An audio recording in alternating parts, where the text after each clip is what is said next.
September 4th, 2018 Informal County Commission meeting. We have 3 people to address the commission tonight. I would remind all of our speakers when you come forward to the podium to my right, if you would please give us your name and your address and limit your comments to 3 minutes. It's on a timer. You'll hear a noise that'll a little buzzer that'll go off, and we'd ask that you try to wrap your comments up as soon as you hear that buzzer. And if you continue on, I'll politely ask you to wrap your comments up. First up, we have Mr. Barry Smitto. Mr. Smitto, good evening. Barry Smitto, 24020 Lassen City Road. Supreme Court rulings allow us to talk about God here. I just finished a free book with many examples of the beautiful complexities of life that prove God exists. I'm releasing it before it's finalized, so our mayor and new and existing commissioners will have a copy. If you know someone who's not sure about God existing, please have them go to proofgodexists.net. I'll have hard copies available when I finish final edits. The Bible says not a sparrow falls apart from God's shoulder.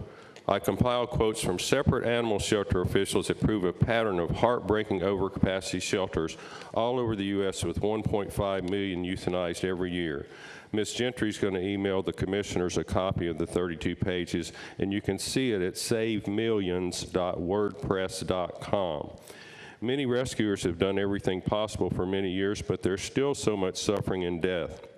Staff and volunteers who see animals suffering can be at high risk of depression, anxiety, physical illness, and even suicide. I'm very certain Mayor Durrett wants improvements for our shelters. He knows I have shelter directors and nonprofits in multiple states who want us to join together and seek help, including animal welfare and empathy, included as part of required public school lessons.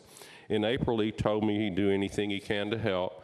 I know he's busy, but cats I'm trying to save are dying, so I posted on my personal Facebook page saying I was disappointed in his lack of action, and I showed a recent picture of Mayor Durrett with Governor Haslam. Multiple times I've asked him to speak to the governor. 2 days after I posted, Mayor Durrett sent me a private message.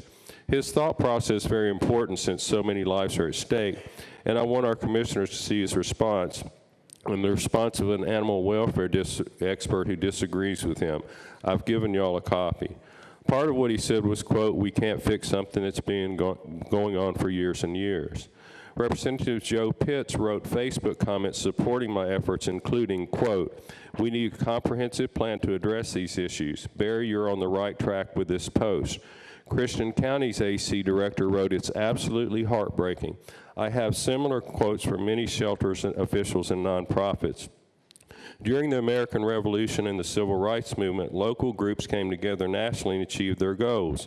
Mayor Durrett joined our county in with a national lawsuit against the manufacturer of opioids.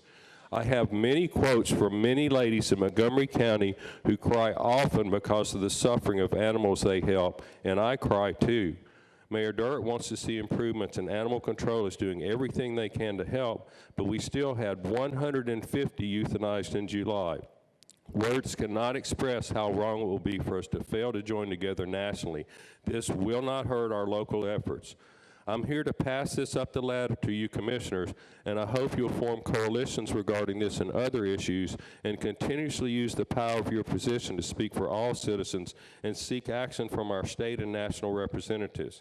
This summary I've given you includes a resume of my national successes, including an award I received for my ability to analyze and create when I represented Disney. It also includes proof that animal control is so overwhelmed they're unable to respond to my messages, including one that said, due to needing cancer surgery, I'm seeking help resolving feral cat community ASAP. All that and more seen in the summary I've given you, and when I have time, I'll post it on my Facebook for the rescue community to see. And I'm handing the ball off to the commissioners once again. This one's a little bit flat, so I'm going to let y'all put some air in it for everything. Thank y'all. Thank you, Mr. Smitto.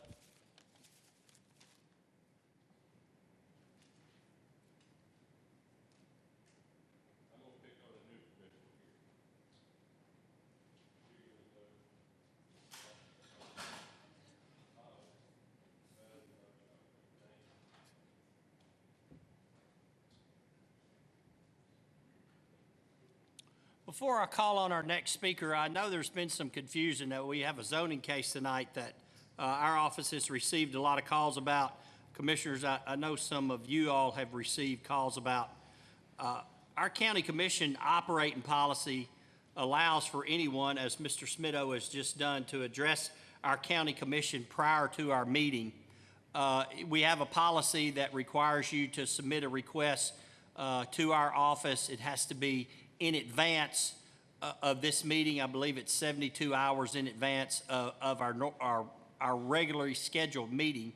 And so I know that Ms. Catherine Hayes and Ms. Michael Hayes have asked to speak regarding this rezoning request that I spoke of earlier. I just want to be to let everybody know that once the zoning case has been presented to the commission by our Director of Planning Commission, Mr. Jeffrey Tyndall, the chair will call on those to speak in favor of and those to speak in opposition to.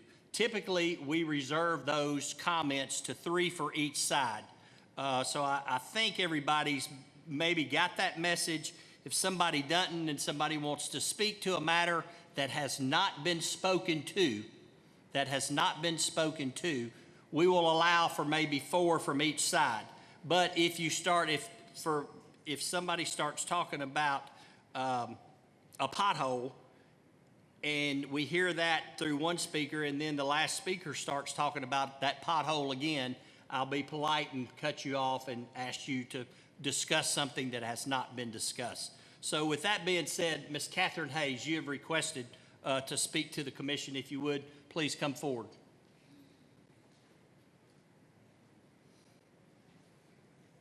Good evening. Thank you for allowing me to speak. And I hope I am addressing the microphone correctly so everyone can hear me. I am Catherine Hayes, and my address is 894 Highway 13 of Cunningham, Tennessee. And Canaan is my home birthplace. I'm Catherine Hayes, as I said, and I'm here with the Palmyra residents and those of Canaan those of Canaan particularly, who have been forced to hear these Cross Clay's loud shooting range. And I'm also speaking for anyone who drives or walks on any road at the same time that these people are driving to and fro the shooting range.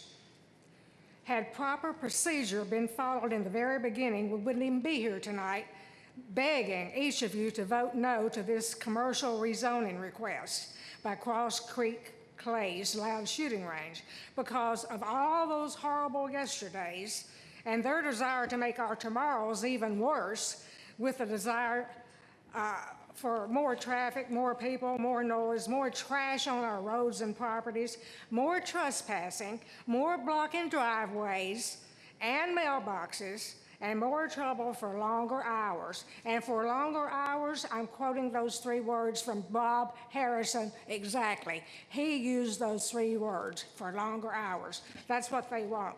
We don't. And here's an example of some of the trash they throw on the road. This was placed deliberately, had to have been, right in one of the Hayes driveways, because there's a long space from their entrance to Canaan. And what it is one of the scorecards for somebody named Jake this past Saturday. And I found it at 1:50 p.m. So I know it was placed there. There's no way with all that space that it wound up there by accident in a driveway by the Hayeses.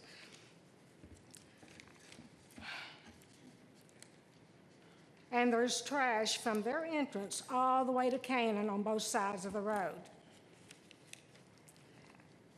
And I personally have witnessed, as have many of these other people here, every rule of the road being violated dangerously by vehicles going to and fro Cross Creek Clay's shooting range. And now they're requesting rezoning to commercial to increase these dangers. And yes, it will increase.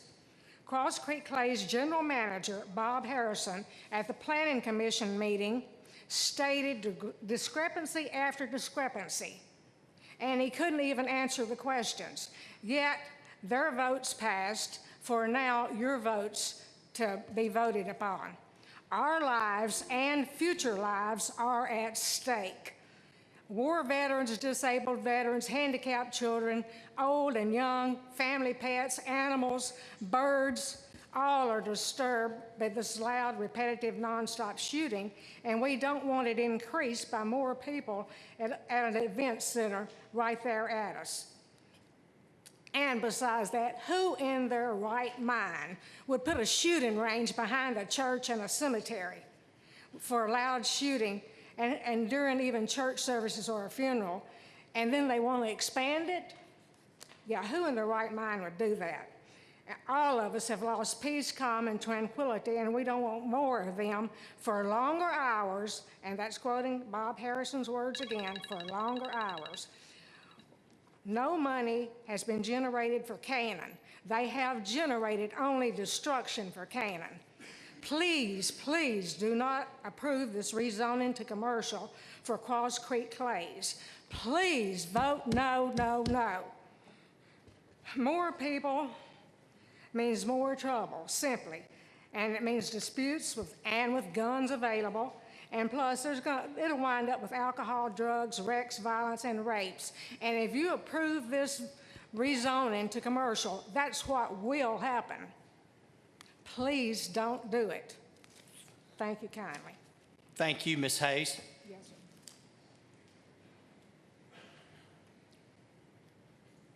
Mr. Michael Hayes.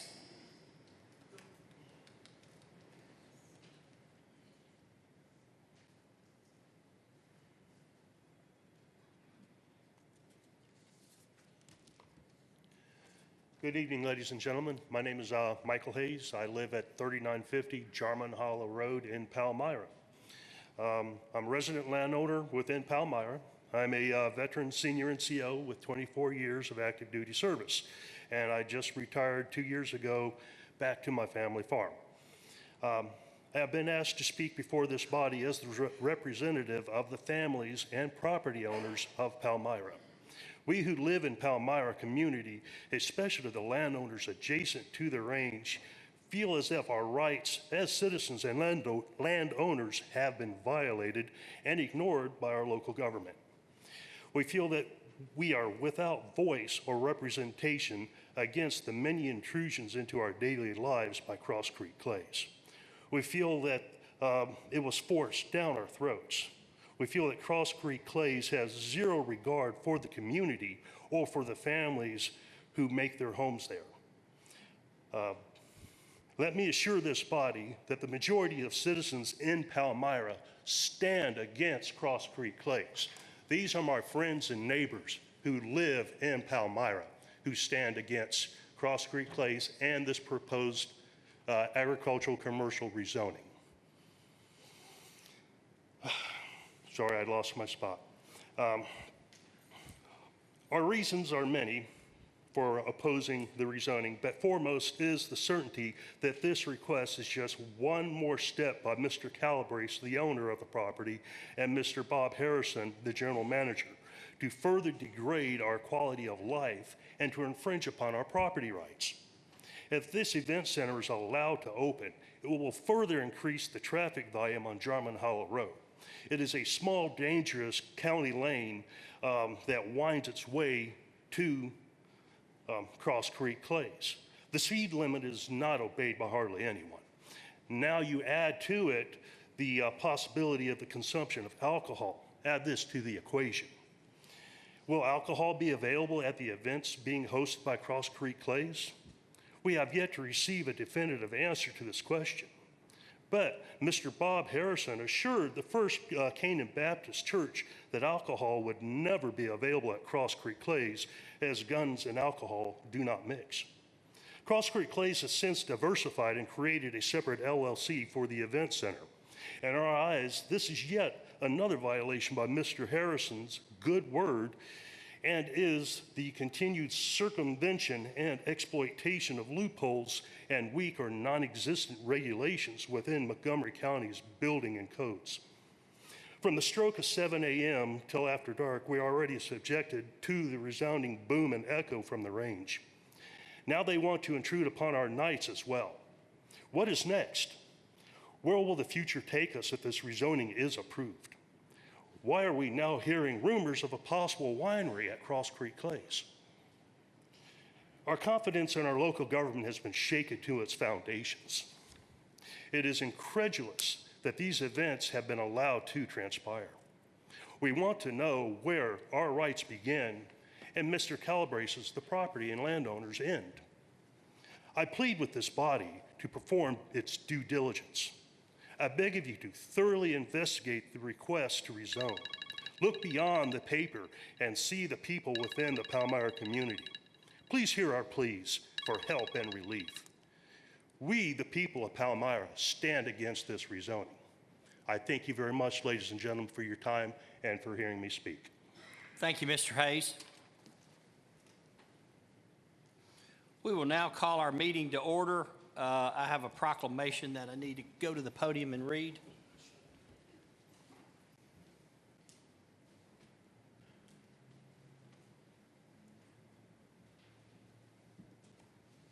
Mr. Joseph Chapman.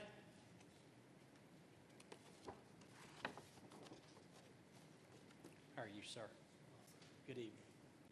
This is a proclamation by the county mayor. Whereas suicide is one of the most disruptive and tragic events a family and a community can experience, with more than 1,000 lives lost in Tennessee each year and an estimated 8 to 25 attempted suicide for each suicide death.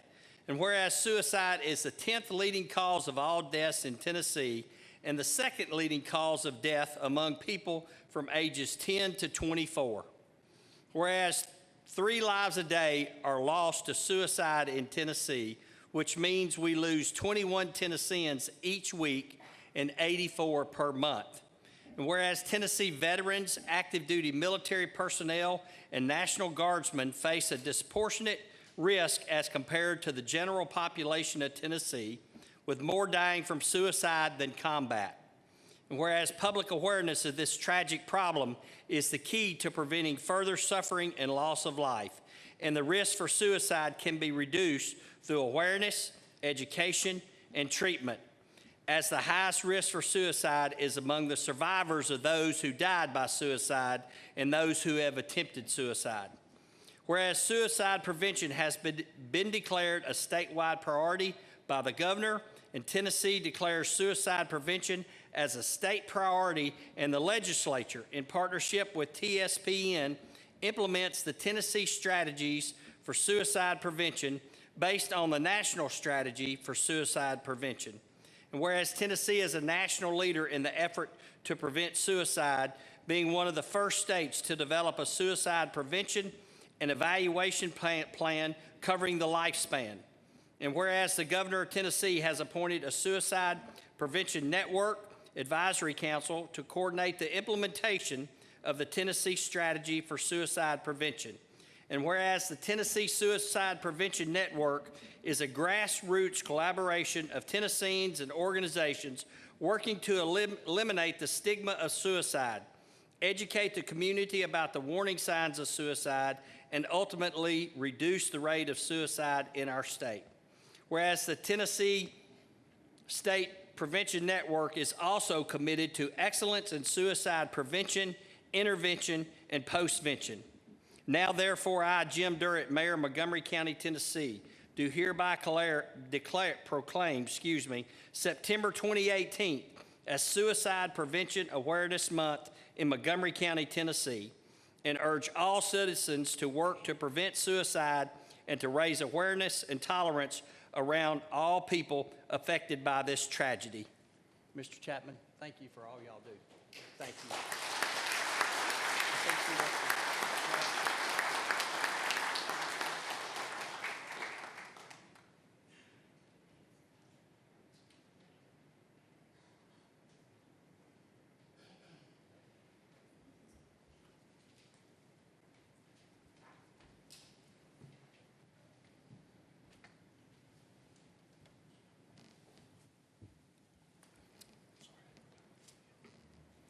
At this time, I'm going to call on Mr. Jeff Tyndall to come forward. Mr. Tyndall, if you would, CZ 17-2018 application of CAJ Holdings, LLC, Agent Bob Harrison from AG to AGC. Thank you, Mayor. Good evening, Commissioners, and welcome to your new session here. As explained a week or two ago when I said what we do here at the Regional Planning Commission at the start of the informal meeting every month, if we have any zoning cases, we will brief you on those. It's an opportunity for you to ask questions and the public to provide any additional input. Our meeting was on August 28th, or 29th, I apologize, and here's your applications for tonight. The first one is CZ 17, 2018. It's an application by CAJ Holdings, LLC. The agent is Bob Harrison. The current zoning is agriculture, and the request is to zone 6.51 acres to agricultural commercial.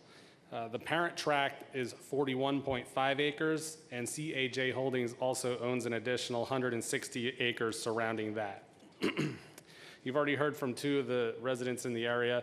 The current use of the site is for a sport shooting site, and I apologize if I call it by the wrong thing, but it's where you have shotguns and shoot at clays at a site around the area.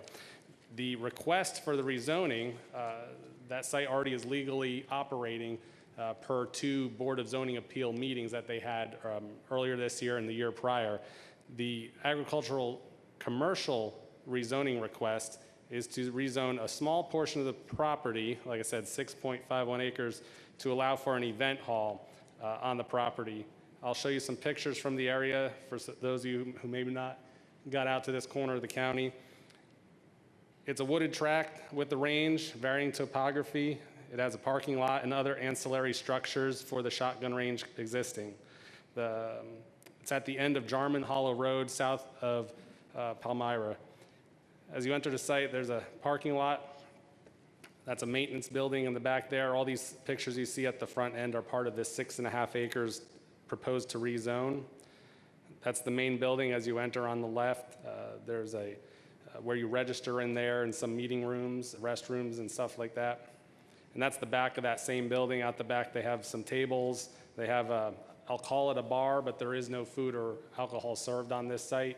It's for rental purposes or part of larger events, and I'll let the manager describe those later. That's looking out the back toward the left. And then this is the structure that has brought the new rezoning request. This is a event hall, if you will, that's under construction, several thousand square feet. No current use because it's not open quite yet, still under construction, and they would like to have an event hall on the property. We did not receive any other office comments, or the offices indicated that they were okay with this. By other offices, I mean folks like utility districts, county highway department, CEMC, emergency management, and others. The staff's recommendation of the Regional Planning Commission was for approval on the basis that the proposed rezoning is consistent with the land use plan. The proposed ag commercial zoning request will permit the legally existing facility of a shotgun range to expand to a proposed use of event hall into existing structures without requiring the use of the ancillary facilities. Let me explain that a little more. That indicates that right now, if you were to use this event hall, you have to do it in conjunction with purchasing time on the range and shooting activities.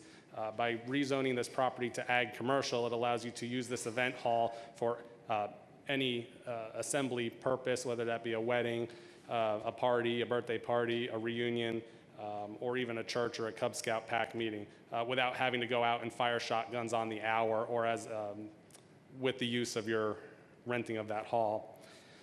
The Ag Commercial Zoning District serves to create an individual proprietary business that is convenient and compatible with the setting.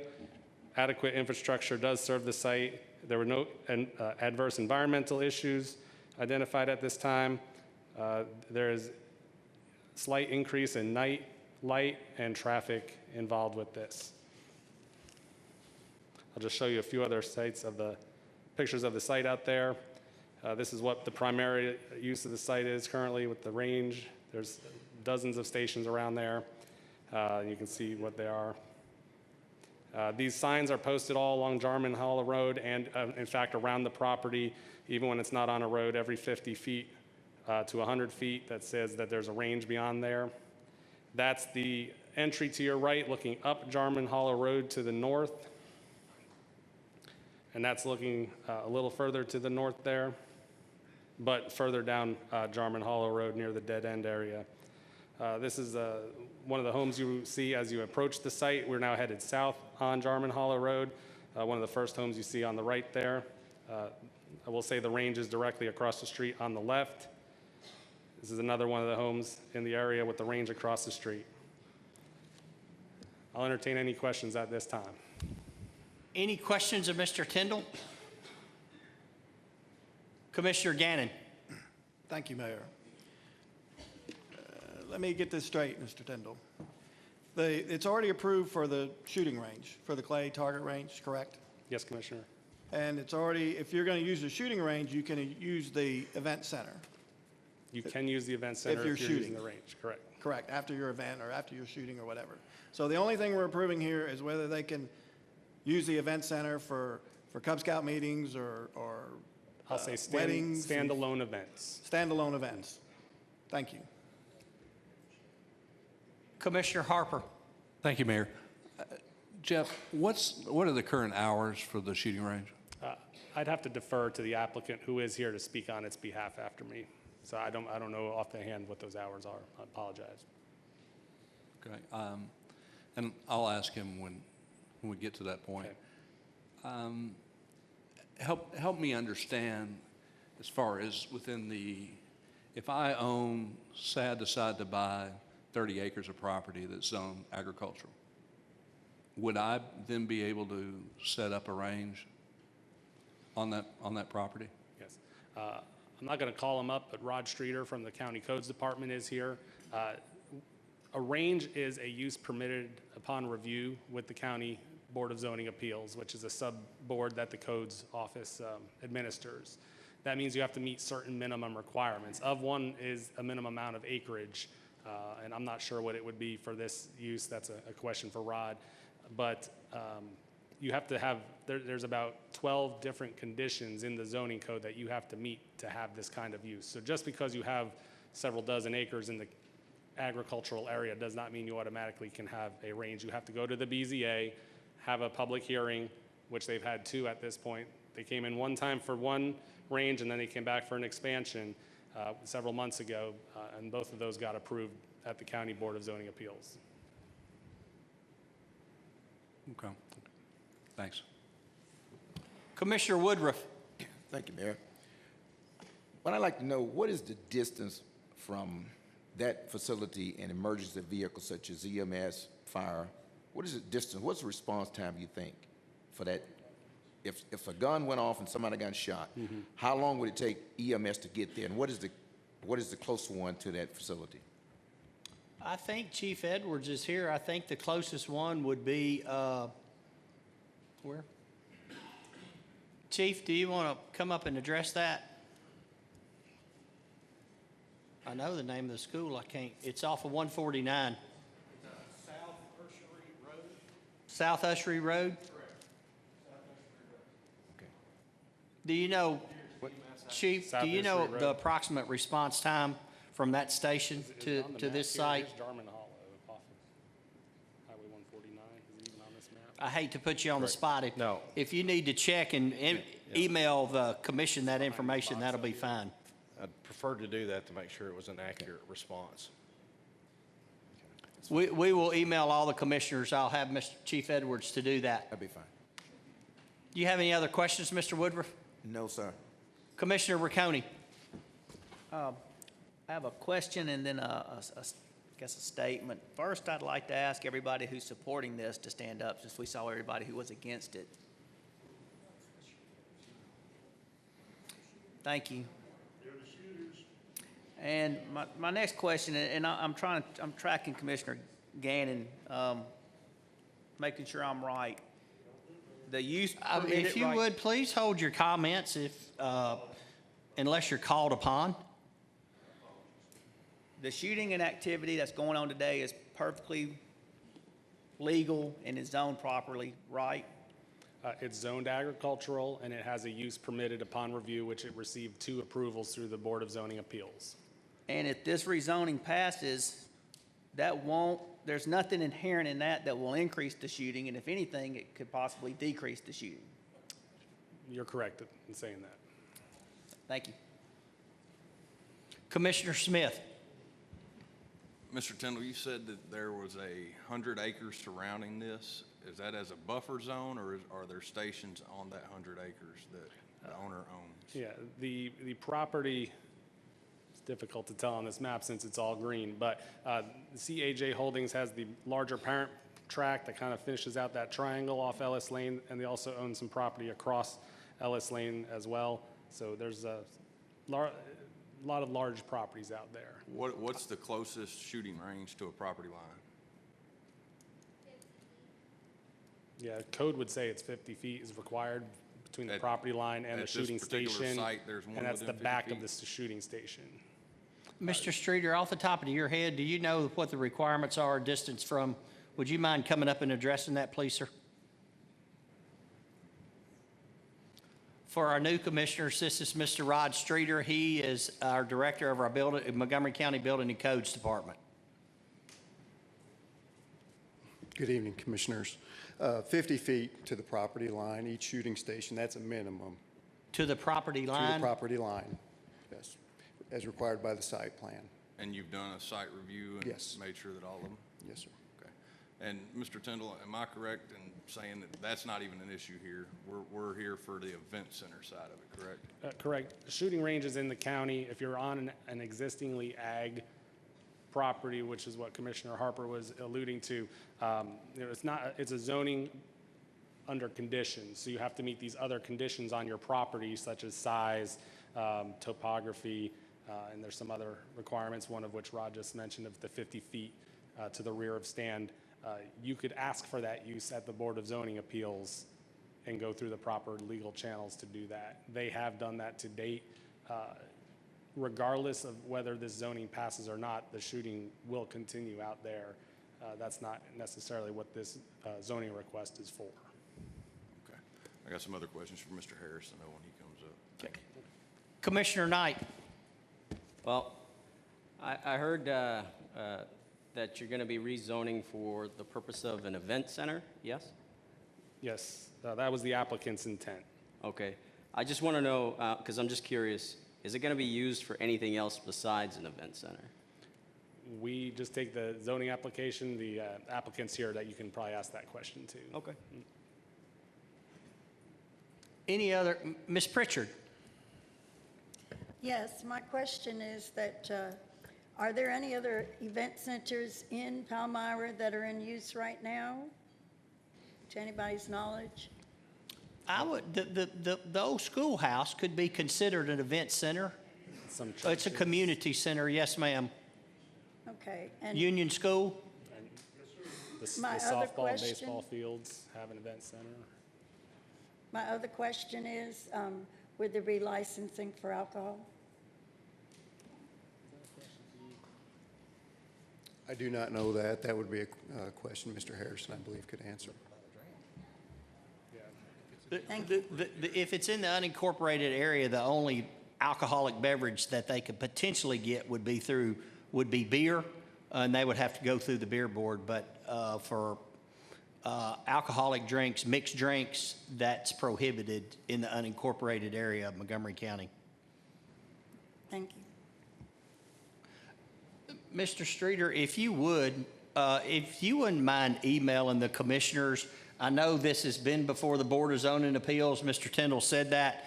I think it'd be good for the commissioners, and I assume they have met all the criteria. Yes, sir. I think it would still be good if you would email all the commissioners that criteria of what will. they had to meet, just so they'll have that information and they won't have to dig it up, if you don't mind doing that. Yes, sir. You can get it to Ms. Gentry or email it yourself, whatever suits you. I will do. Any other questions of Mr. Tindall on CZ 17, 2018? All right, at this time, we're going to go into public hearing. I'm going to open the public hearing to hear comments related to CZ 17, 2018, application of CAJ Holdings, LLC, Agent Bob Harrison from AG Agricultural District to AGC Agricultural Commercial District. I would remind all of the folks that want to speak on behalf or in opposition to this to limit your comments to 3 minutes. Again, you'll hear the little buzzer go off, and we will ask you to wrap your comments up at that time, and if you continue on, I will politely interrupt you and ask you to wrap your comments up. So at this time, is there anyone in the audience that would like to speak on behalf of CZ 17, 2018? If you would, please come forward and give us your name.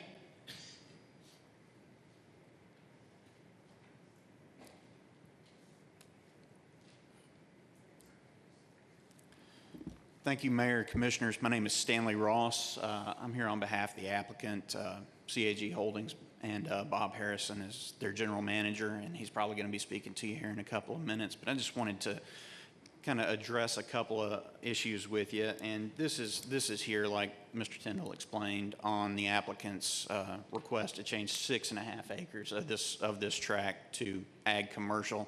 I would point out there were some previous comments earlier that only referred to this as commercial, and I want to make sure that everybody understands this is ag commercial. This is not a commercial district. There are only very limited uses in ag commercial for what can be done. One of those is an assembly and civic hall, and that's kind of the intent that we've got for this particular piece of property, is that assembly and civic hall. Right now, we're kind of hamstrung on some of our uses. It almost requires us to go out and shoot every hour or 30 minutes or something for anything we wanted to do. So if we're going to have a class or a course or even a Cub Scout group like was mentioned before, or a wedding shower or wedding or something like that, people would have to go out and shoot in order to utilize this facility. This actually removes that requirement as an ancillary use on that. So that's part of the reasoning behind this. It's actually a large part of the reasoning behind this. But I just do want to clarify that this is not a commercial rezoning, it's a ag commercial zone. I think that a lot of the concerns that were brought up, we've already heard Mr. Tyndall and Mr. Streeter address this. This is the outdoor shooting range that's already out there. That's already approved, it's already there. Those qualifications have been met, and approving this is not gonna lead to more area that's gonna be able to be used as a shotgun range or anything like that. This is just the area where the buildings are and that kind of thing. So I don't know that the concerns about the shotgun range are necessarily going to, I don't think it's going to increase problems with that. And in fact, it may reduce it, because if you're coming down there to have a education course or something like that, you're not going to be required to shoot. In terms of the traffic considerations that were brought up, I don't know that that's necessarily really something that we have to worry about with this. This ag commercial district isn't involved for heavy commercial use, things like that. It's not for convenience stores or grocery stores or anything. If this were being used for some kind of event, you're going to have people that come into the event, they stay there for the event, and then they leave. They're not coming in and out to do things every 10 minutes or 20 minutes or something like that. They're going to be there, they're going to stay, and they're going to leave. They're not going to be running up and down the road back and forth constantly. And I think those are the main concerns that were brought up. But one thing I would mention is some of the things that are already out there. In terms, people are saying we're shooting at 7 o'clock in the morning. They don't open until 9. There are some restrictions on the usage in terms of, and this all came up prior to this ever coming up. When we went to the BZA, some of the conditions are, they don't shoot during church. They don't open up till 1 o'clock on Sundays. They close at 6 o'clock on Wednesday evenings, and I think they may close 6 o'clock on Sunday evenings as well. Something else that was mentioned is funerals. If the church down the road gives them 24 hours notice of a funeral, they won't shoot during the 2-hour window of that funeral. So those are all things that they have agreed to, trying to be good neighbors to get this done. And I would encourage you to vote for this, because I think it's something good for the community. I don't think it's going to increase shooting and it's going to increase traffic in the area. I think what we've got out there is what we've got out there, and I don't think it's going to exacerbate these issues. I'd be glad to answer any questions I can for the commissioners. Mr. Harrison's here. If he's got something that if I've got something that I can't answer, he may be able to answer it. So if you do have questions, I'll be glad to answer those at this time. But I would encourage you to vote in favor of this application. Any questions of Mr. Ross? Commissioner Knight? You mentioned doing, something good for the community. So I just wanted to know what community events do you guys have planned? Well, this is going to be something where people from the community can come in, use the center for things that they do. Things that were mentioned before were things like Cub Scout meetings. If somebody wants to utilize that, it's a place for people to come in and meet. And I know that some things they've been talking about, they've got a lot of scholastic teams that utilize the facility. There's a lot of young people that are involved out there. And if they want to have some kind of safety course or education course, this would allow them to do that without having to stop and go shoot every hour, things like that. Commissioner Leverett. Thank you, Mayor. I have a question. You said this was for events. Are your future or potential people who schedule events, are they aware that there may be a conflict, or will there be a conflict if there is a Cub Scout meeting and the shooting range is going on? Are they aware of what they're getting into and the risk involved as far as noise and possibly interrupting their event? I think anybody that's coming out there is going to know the nature of the facility. It's when you go in there, you can tell what it is. So if you're going in there to look at this area, you're going to know what it is. Now, if you've got somebody that wants to use the event center, they may, and there may be somebody, I don't know exactly what the business plan is, but there may be somebody that says, we want to rent out the facility and, use it, we're okay with the stations are away from the buildings, so you can hear them, but they're far enough away, nobody brings any loaded firearms or anything onto the little campus where they've got their buildings. So in terms of safety, I don't think that's an issue.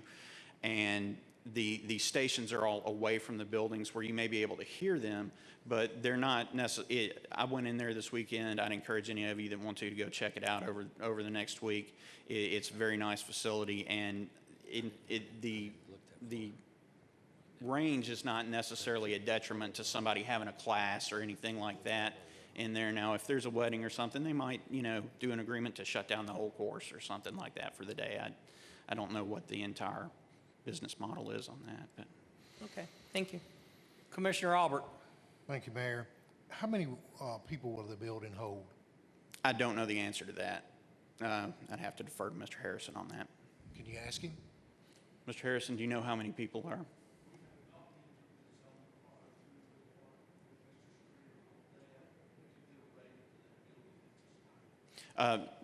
For those of you that couldn't hear him, that's going to require, once construction's complete, Mr. Streeter will have to come out and tell them what the square footage and available space and all that will allow for out there. Okay. What's the plan if it does not pass to do with that building? I think it could probably be used for other ancillary uses to the shotgun range, including any kind of storage capacity, things like that outfitting rooms, those kind of things. But I don't know the full answer to that question. Any other questions of Mr. Ross? Thank you, Mr. Ross. Is there anyone else in the audience that would like to speak on behalf of CZ 17 2018? If you would, please come forward and give us your name.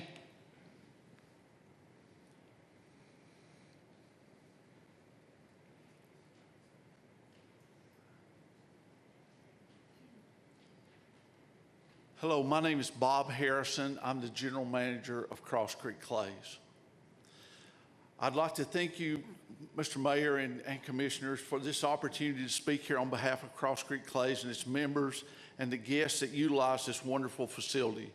We have applied for a zoning change from agricultural to ag commercial for approximately 6 acres of the property surrounding the clubhouse, which y'all have seen some pictures of. The purpose of this is to have events without shooting being involved. This might include events such as training classes for the local schools, especially the large number of scholastic clay target participants that we have use our facility. These are children aged 8 to 21 who participate in the clay target program at their respective schools or Boy Scout troops. In addition, this would allow us to do corporate meetings, a birthday party, a baby shower, weddings, reception, class reunions. I mean, a lot of opportunities that would come in there. We have the opportunity here to provide a venue for this and would appreciate your support. This would provide not only tax revenues from our district, but add to the total tax base for the entire county. We employ 8 people from the local Palmyra area. I don't think that's something that many other people are doing right now. You know, in those 8 individuals, we have 2 100% disabled veterans. So, and there was talk about what are we doing back for the community. We've already, in the short time that we've been open, we've already donated over $6,000 back to the communities in the county. So this would just add tremendously to other areas here, but it will also increase tax revenues in other districts as we use, it just continues on. I mean, we use carpenters from other districts. We use caterers from other districts. We would use florists from other districts. We cake makers, on and on and on, not to mention the impact this would have on local businesses and the hotels. So we think we would help the tax base there tremendously. We've already had people visit our facility from all the surrounding states, and in addition to that, Pennsylvania, Washington, D.C., Nebraska, Illinois, Florida, Arizona, Texas, California, and even from Canada in just a few short months in business. So we feel that we had a much-needed boost to our local community that has been 100% privately funded. No tax dollars have been used. We have asked for no tax breaks. We have used no government funds in any way.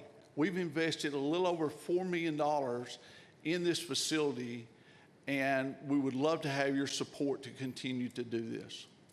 And I'd be glad to answer some questions. Thank you, Mr. Harrison. Commissioner Butts? Thank you, Mayor.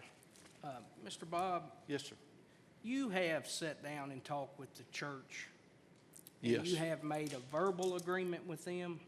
There is actually a written agreement that went through one of the BZA meetings with the church, and I personally attend the church. Okay. So funerals, Wednesday night service, Sunday service, there will be no shooting. Right. Thank you. Commissioner Leverett? I just want to know, how long have you been in business, sir? How long has this business been? We've actually been open since May 15. Oh, okay. Thank you. Commissioner Arnold Hodges? Thank you, Mayor. Mr. Harrison, my biggest concern is the impact on the road going in and out of the clubhouse. I'm very familiar with it. It's a dead-end road. Yes. At what point in time do you think could there be how much traffic do you think if there was something going on at your clubhouse, and if you've got I think y'all have contest or something there at the range, is that correct? We have some shooting tournaments occasionally, Right. yes. And so when you have one of these tournaments, how many vehicles would you guesstimate would be there? That's a tough guess, but I would guess somewhere in the neighborhood, maybe a real large one, maybe 100, 120. 200 people? 100 to 120 vehicles. Okay. And these tournaments, do they go on the whole weekend or Saturday or? Normally they're on Saturday. Oh, just Saturday, and they're cut off. And they're in with the time frame that you normally would be shooting, correct? Saturday is the time frame. Yes, Saturday is the time frame we would From normally 9 be shooting. till, what is it, 8 or dusk? Well, our cutoff time is around 8 o'clock, dusk. You know, I mean, obviously it's real tough to shoot after dark, especially at something flying through the woods like that. So how likely is it to be having one of these tournaments going on till 8 o'clock at night, and also have a wedding reception or a class reunion in your clubhouse starting at possibly 4 o'clock? I couldn't answer that I mean, question well, because y'all we've never. My concern is the impact of the traffic on the road. Right. And it could be in a dead-end road. And, I mean, y'all will be the ones that will be setting up the parties, correct? Right. Okay. The odds of having one of those events and having a wedding at the same time are impossible. We would not schedule one on top of the other because it would be overuse of our property and our staff. So that would not happen at the same time. And at the Planning Commission meeting the other day, former Commissioner Nichols brought it up that, and I didn't quite understand what y'all were talking about, if there was someone having a party or something at the clubhouse, it would, what was you meant by it will lower the gun shooting? Well, just as your question before that said, we would not probably have a tournament or any large shooting event at the same time a wedding was going on. We would need the parking for the wedding, those kind of things, any kind of event like that. Someone asked earlier, kind of along that same line, what would we do with that building if this is not approved? Well, the answer for that is that we would use it still as the same type thing, but there would be shooting involved to do that. Okay, thank you. Commissioner Smith? I just heard what I needed to hear. Okay. Any other questions of Mr. Harrison? Thank you, sir. Thank you. Is there anyone else in the audience that would like to speak on behalf of CZ 17, 2018? Anyone else to speak in favor of? Is there anyone in the audience that would like to speak in opposition to CZ 17? Oh, I'm sorry.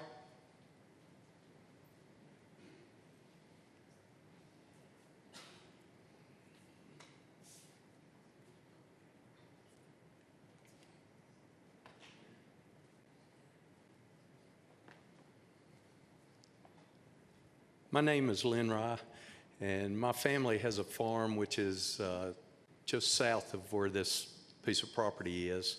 And I think that an event center down there would be a welcome thing. Our family's had land down there for several generations now, and we have an area there that's approximately 125 acres that is due south of where this piece of property is. So I just wanted to tell you there's no danger of anything right there, so thank you. Any questions of Mr. Rye? I don't see any. Commissioner Butts? Rye, could you, maybe you said it, and how far are you away from it again? Their farm You're joins from- our farm. So the properties meet? Right. Okay, thank you. Thank you, Mr. Rye. Anyone in the audience to speak in opposition to CZ 17, 2018?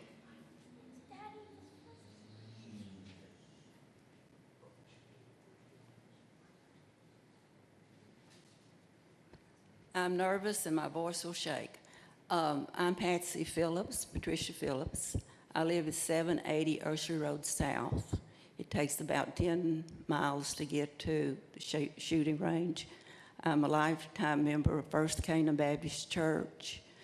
Mr. Harrison started attending our church about 2 months ago, I think.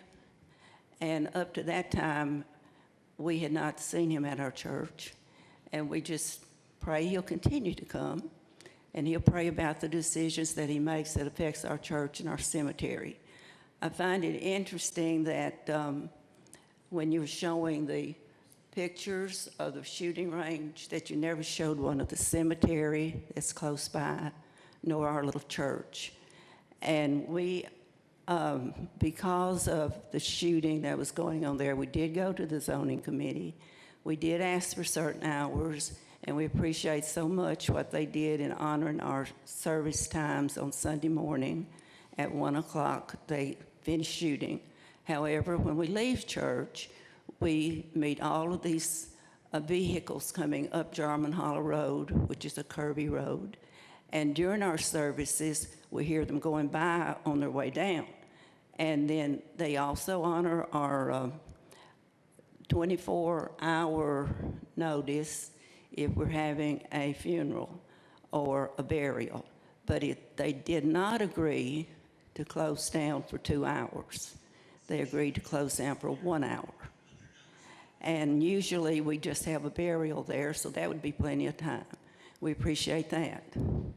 That came about because the day that we buried my brother, we were out there in a cemetery and all this shooting was going on. But they were not aware, so can't really, say a whole lot about that because they did not know we were having a burial. And since that time, the first tournament I guess he had, when I arrived at church at 9:30, which I think he said was May, there was just pow, pow, pow, pow, pow everywhere. And I called Mr. Riggins from the cemetery. He wasn't from the cemetery. He was at church, and told him, he said that was not supposed to be happening because it was not supposed to be going on until after 1 o'clock. When I arrived at church at 9:30, there was a cop, two policemen in a cop's car sitting in our driveway. And I went to them and I said, this is not supposed to be happening. And he said, they said they're not operating as a business. Now you tell me why, if they are a shooting range and they're shooting, that's not a business. And so I was quite upset that morning, and the Lord forgive me, I should have gone home, but I didn't. And I measured the distance from our back drive of our little church to their drive, and I think it was about 6/10 of a mile. And that wasn't from our cemetery, it's from the back of our church. And I know that the zoning has already passed for them to have a shooting range, and that's going to happen. I'm not down there all the time, but I still care a whole lot about the church that I grew up in. So as far as making this commercial, the one thing I'd like to know is if I want to have an event down there and in their event center, quote unquote, then, and I've decided I won't shoot, which I never would, but I did, and that's part of my event. And you know, people have events all times of the day, and a lot of people might have one at noon on Sunday, a reunion, and they want to shoot. Are they still going to honor their commitment in the zoning that they will not shoot until after 1 o'clock on Sundays? So thank you. Thank you, Ms. Phillips. I had not planned to talk. Don't tell my son I was here.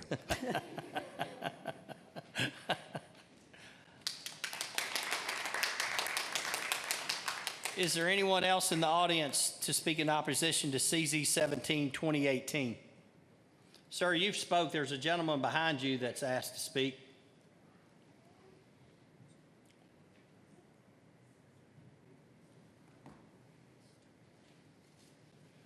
My name's Mike Ham. I live on Broom Road, exactly 1 mile from Mr. Rye's house. I can hear the shooting all day long. I'm a cancer survivor and a combat survivor. I hear this constantly. It's like living at Fort Campbell again. Ask Mr. Rye if he lives in his house. Maybe that's why he feels safe. He rents his house. He don't live there. The traffic. They talk about no difference. This gentleman was talked up there, doesn't live on Broom Road. Broom Road is not a direct route to the fire range. The traffic has increased 100-fold on my road. I get out every week and mow my grass, mow the county's area too. I don't ask the county to come out and do it, I do it. I used to pick up a bag of trash a month. I pick up a bag of trash every 3 days now. The cars, I have a straight road. It's exactly 2 miles long. I walk it. They fly down it. It's a straight road. It's become a drag strip. The sheriff department's been out there numerous times. Tickets issued at 80 miles an hour. 80 miles an hour. I have a 3-year-old granddaughter. Think about that. How many of you want that in your front yard? How many of you commissioners want to live at Fort Campbell beside the range? We're going to have an event center. Any of you ever been to a wedding that wasn't wine or liquor? Sure, they can't sell it, but the rules say they can bring it. Nobody can stop you from bringing it. They just can't sell it. So now you got a range, you got a wedding, you got wine, you got liquor. Fire department, girl across from me burned up in her own home. Fire department didn't make it. They're volunteers. They don't live at the firehouse. The only time they're there is maybe on Saturday night. And the reason I know is the chief of the fire department out there, I hunt with him constantly. I fish with him. They don't get there in 15 minutes. They don't get there in 8. They got there when that girl died. When my back went out and I had to be taken to Fort Campbell, almost 45 minutes for the ambulance to reach my home. 45 minutes. You got weapons, you think somebody's gonna survive? Ain't gonna happen. They're gonna die. If you vote this yes, sooner or later, you're gonna be sitting there and saying, gee, we had somebody die out here. You know, you can't have liquor, you can't have this. You wanna shoot at night? They say they don't. That's not true. Pitch dark and I hear shooting. What are they using, flashlights on their weapons? You think they're in Afghanistan again? You know, turn on your light, shoot the enemy. What's the enemy, a clay pigeon? Clay rolling across the ground? It's not true, gentlemen and lady. They shoot at night. I got no reason to lie. I don't care if they're there or not. But the lying part, no, that don't cut it. We stand up here, come out there. Sit on the road on a Saturday or a Sunday. Watch the traffic. Tell me it doesn't increase. Tell me the trash ain't increased. You know, sooner or later, somebody's gonna die on one of them narrow roads. Oklahoma, New York. You think these people care about what they're driving down through there? They're on a rental car flying. They don't know the roads. They don't know anything else. People stood up over there, probably not 15 of them from Palmyra District. Now, I speak it different because I'm a Yankee. I can't say the word properly. But you see what I'm saying? You know, you're gonna put an event center in an agriculture neighborhood. Never been there before. You want to put up lights so they can shoot at night? Most of us don't even have a street light. We don't have a yard light. We want to leave it that way. Sure, I think people should make money, but they got to respect other people doing it. Thank you very much. Thank you, sir. Anyone else in the audience to speak in opposition to CZ 17, 2018? Hello, my name is Michael Becker. I live at 3950 Shiloh, Canaan. My property directly touches that property to the east side. Give you a little backstory. I'm an active duty Green Beret. I won the all-army shooting contest, so I don't have a problem with the shooting. Understand the shooting is what it is. I also have 5 children. That's where my concern is. When the shooting happens all day until sun goes down, and then they want to have these events afterwards, these wedding receptions, how late are they going to go? I can't study with my children until after the shooting's done because my property directly touches theirs, and it has existing roads that were there prior to my purchasing it and considerably prior to them building the range. Now, I was deployed when they had their little meeting to turn us into a range, which we were falsely told that it was going to be a private range and wouldn't be much shooting and it was for special ops only. Well, I've been a Green Beret for a long time and I have never seen one email saying, hey, 5th group, come on out here and shoot at this range. Hasn't happened, probably won't happen. I can't study with my children until after the sun goes down around 7 or 8 o'clock. And if they have these event centers and these weddings, then when am I gonna be able to stay with my children? Because we know it's gonna be at nighttime. And I think that Mr. Harrison's integrity, I think we all know that, honestly, the shooting is not gonna settle down. I kind of have a question also. What would zone, if you're in agricultural, can I start a business on my farm that directly touches his? Can I sell ammunition if it's just zoned ag? Does anybody know the answer to that? I don't know the exact answer, but I don't believe you could. Mr. I don't believe you can either, sir. I've looked at it. Yeah. But if you look at their website, they have ammunition for sale, they have apparel for sale, and nothing's zoned retail. So I was kind of wondering about that, and it's 2018, everybody has their phone. You can also see that they have lights at their range, and the shooting at night does happen. So I'm a big, firm believer in integrity, and I think that it needs to be checked. Thank you, sir. Anyone else to speak in opposition that's different than what we've heard?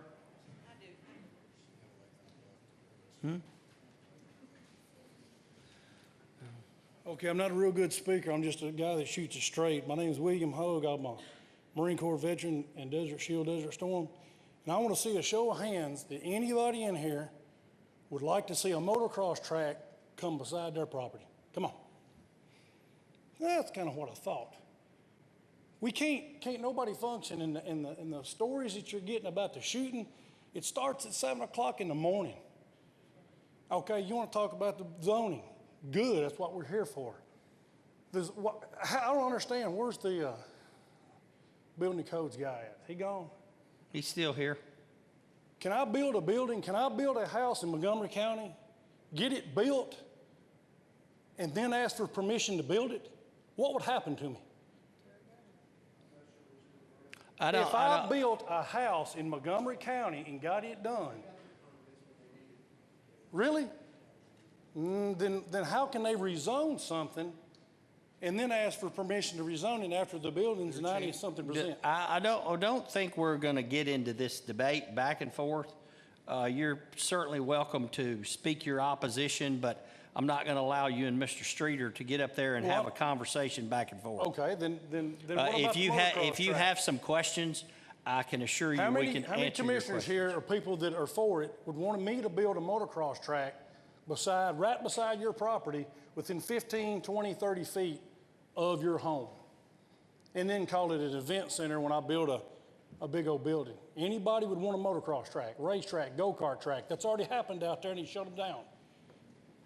Anybody would want a motocross track, because I'm an off-roader. I'm a shooter, I'm a veteran, but I'm an off-roader. I don't like being around shooting all the time. I like to choose to do my shooting and choose to when I want to hear it, not when I got to hear it. So who wants a motocross track built beside their property? Case closed. Thank you. Mr. Streeter, would you please answer the question regarding the permit? I think there's been some confusion. They did some grading work, but all the permits were issued before any footings were dug in the ground. So I assume they were issued for a building that they have every legal right to build a building, but the use of the building is what this zoning matter is about. Yes, sir. Okay. Yes, sir. Thank you. And I think Ms. Phillips had a question as well. Mr. Tyndall, before you come up, I'm going to ask Mr. Ross or Mr. Harrison. Ms. Phillips had a question regarding, Ms. Phillips, help me with your question about whether if you would rent it and shoot at the same time. Was that your question? Or would they honor that agreement?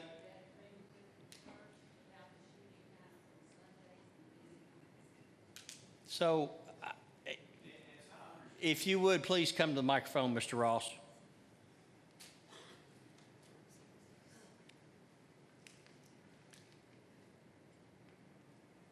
As I understand the question, basically you're asking if they were to rent the facility out for an event and maybe it's happening during church time on Sunday when they're not supposed to be shooting, would they still be shooting because the shotgun range still has to apply the regulations that the BZA had promulgated regarding the church. They still have to follow those restrictions. So even if they've got some kind of group meeting there at 10 o'clock on Sunday morning, they can't shoot. They might be able to use the building, but they can't shoot until 1. And the same goes for funerals and Wednesday evenings and that kind of thing. Thank you, Mr. Ross. All right, at this time, we're going to close the public hearing on CZ 17, 2018. Mr. Tyndall, CZ 18, 2018, application of DGTF Clark Enterprise LLC, agents Dwight Dixon and Wayne Miller from AG Ag District to R4 Multiple Family Residential District. Thank you, Mayor. This is a 41.17 acre parcel, and this is adjacent to Solar Way out on the northern part of Clarksville off Guthrie Highway. It's just outside the city limits. It's within the urban growth boundary. The proposed use of this property is for a larger multifamily residential apartment building or quadplex, 16, 8, however many units they decide to put on there. The existing use of the property is a campground / RV park. So I'll show you a couple pictures in a moment. There's also 2 single-family home sites out there. It's in the Trenton Road planning area, and the dominant transportation in the area is I-24, supported by Wilma Rudolph Boulevard. We did receive a traffic assessment from the engineer. There will be a hydraulic study required by county codes. City water and sewer will need to be extended to this site. and there were no other comments received regarding this from other departments. Staff's recommendation was for approval, and Planning Commission also recommended approval. The proposed zoning request is consistent with the adopted land use plan. It's an extension of the existing R4 multifamily district to the west. As you can see on this map, there's already an existing bit of orange, which represents R4. The hatched area is the remaining 41 acres. Spring Creek floodplain provides a buffer between the M2 property to the north, also known as Google, and there's adequate infrastructure to the site once the city would approve the request for extension of utilities. Walking you through the site here, this is Spring Creek.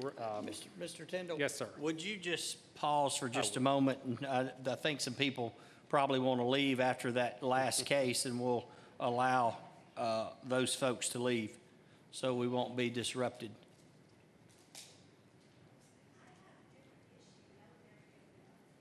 Ma'am, I'm sorry, that public hearing's over.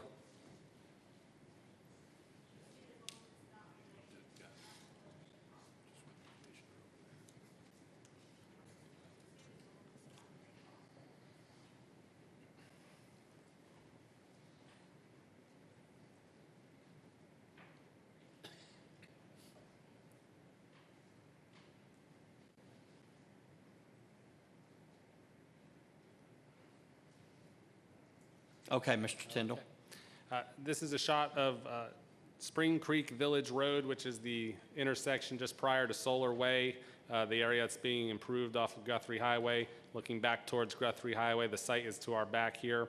Once we turn around, this is 180 degrees. The property is on your left here. The front part of the property is zone C5. The middle will remain ag. The applicant intends to come in the future and zone the rest. They do own over 100 acres right there, and it's going to be part of a larger planned unit, commercial with some anchor tenants and residential in the back. Something this part of the county hasn't seen yet, jump across I-24. Here's the site completely on the left here. It's currently a farm field with a few sites. There's one of the houses as you work your way back Spring Creek Village Road. Then Spring Creek Village Road turns to the northwest, and this is where the campgrounds begins. It's very busy. A lot of the folks who are there right now are likely workers on the many different industrial sites that we have around the county, here for 6 months or a year at a time working on Google or LG or Hankook and other sites. A lot of fifth wheels out there. This site will go away as the development continues in the future. We talked to the applicant. They're going to try to keep it up as long as possible to meet the needs out there of the workers. But eventually, as this develops in the future, it will be transitioned over to apartment buildings with this rezoning. And here's the back end of the property. This is Solar Way. So Google would be back on your right, and you're looking sort of to the northwest. The property is on the other side of this tree line here. So Spring Creek floodplain is very tree lined out here, and it provides a real nice buffer between the R4, which you probably wouldn't be able to see it on the other side of those tree line, and Google and the other industrial property on the north. That's all. I'll take any questions at this time. Any questions of Mr. Tyndall? Commissioner Johnson. Thank you, Mr. Mayor. So do you have any idea how many units they are considering? Yes, I apologize for leaving that out. The applicant's estimate and our estimate differs a little bit. Based on our historical estimates, we're looking at approximately 490, and they were saying close to 600, so they were about 100 more than our estimate. R4 zoning allows you to get 16 units per acre maximum. They do have a lot of floodplain out there they can add towards that, so 41 times 16 is the total maximum amount of units you could get out there if they can make it fit environmentally. Was there much comment made to the impact on the schools? Because we just spent tens of millions to expand Northeast High School, and we are looking at tens of millions to improve and to expand to other schools which are already busting at the seams. So to add 500, 550, if you split the difference, units to that area just seems irresponsible. I will tell you, their estimate is 696. That's just in a small pre-engineering plan before they went through any They don't show any stormwater or open space or anything like that on the plan, so, it's just a very preliminary plan. We did receive school board comments. Let me give that to you. I may not have made it into the file. I can definitely get the school board comments to you if you don't have them. They send us a big old email with all the comments for all the applications. The school board is not, they typically don't say they're for or against something, they just give us the numbers. They will say that Northeast High School is at 95% capacity, there's 3 portables up, and we're building 4 classrooms. That's what they say. They don't give us any other, we're against this. They just say, here's the current situation, we're at or near capacity, and that's what they do. But I can definitely, I'll get Ms. Gentry to send that school board report out. And just one last thing. How far back would this area be? I mean, for the initial building, how far off of Highway 79 would that first part of this project be? Sure.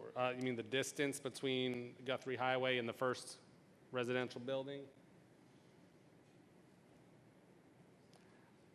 I wish I could project something on the screen. I do have an application. I didn't want to share it because it is a very preliminary application, and obviously the zoning could change. For instance, there'd be a row of stores, another row of stores, parking, and then the buildings would begin. So by my conservative estimate, you're talking approximately 600 feet off of Guthrie Highway at the lowest.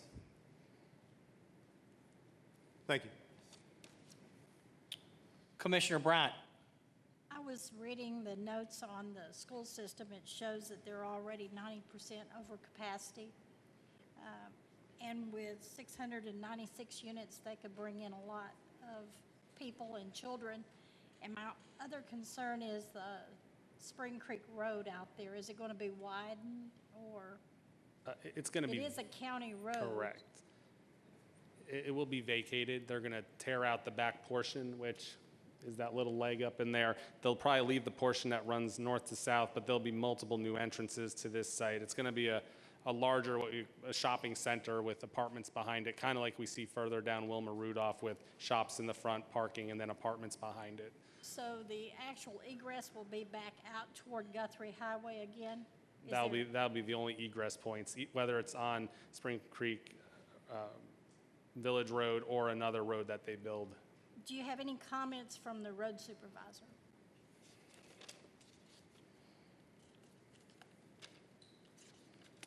I do not. Mr. Tindall, excuse me, Ms. Bryant, did I hear you say, though, a traffic impact study is required? We received one from DBS Okay. Engineering, and it was given to the county highway supervisor. No comment was received on it. Do you think perhaps you could get an answer from the county highway department supervisor About Guthrie Highway? about the county road? The county We'll get road, you okay. one. Thank you. Any more questions, Ms. Bryant? No, thank you. Ms. Smith? How would this affect the displaced residents at the trailer park? And the second one is, how will it affect the property value of those 2 neighborhoods that are there? The neighborhoods that are up there off Oakland Road? Yeah. The trailer RV park, I'll use the proper term, is, they're making money off it now. They're eventually going to phase it out as this project goes. You can see on this property the C5 strip, that blue area along Guthrie Highway. That allows nearly every commercial use that we have. And then there's that green area. So they're going to have to rezone a portion of that too to get this going. Some of these questions are a little more geared to the applicant. I really shouldn't be speaking to what their full intent is, but from what they have told us, the intent is for 696 potential units, and then they would phase out that campground RV park as they build those units. I guess the reason why I'm asking is because, from my knowledge, Clarksville does not have a lot of month-to-month rentals. So if they're staying there for 6 months, then what are they going to do? Because most of the time, apartments are a year or more lease. So That's why I'm asking, how would that affect that, or what would happen to those people if they can't do a year lease? They would have to find another site out in the county or in Kentucky or somewhere else. Yeah, there may be a need for someone out there who wants to I develop an RV think park. that's a question we can ask the applicant as well. That's it. Okay. Commissioner Harper? Thank you, Mayor. Mr. Tyndall, just a quick question. You mentioned 696 units. You didn't specify the size of the units. So quick math tells me, you know, if they're all one bedroom, we may add 600 students. But if these are 3-bedroom units, we could easily be adding 12 to 1,800 students in that district. So piggybacking on what Commissioner Johnson said, I have great concern.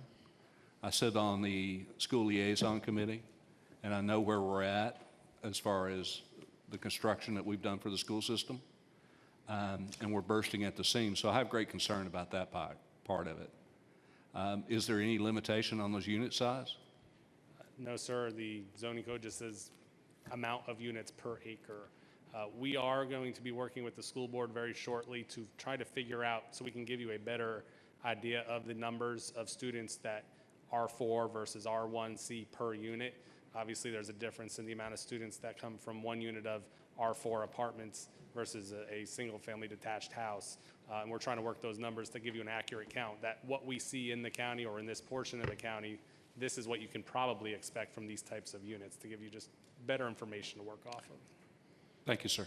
Mr. Harper, I believe that the school board should have something relating to what your question is how many students does a R4 piece of property, as much planning as they do, and we will get that information from the school board, and we'll provide it to all the commissioners as well. I just think it's very pertinent to the decision.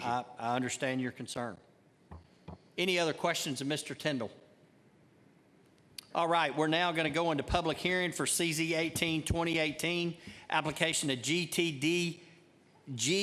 DGTF Clark Enterprises LLC for a zone change from AG to R4. Is anyone in the audience to speak on behalf of this application? If you would please come forward and give us your name.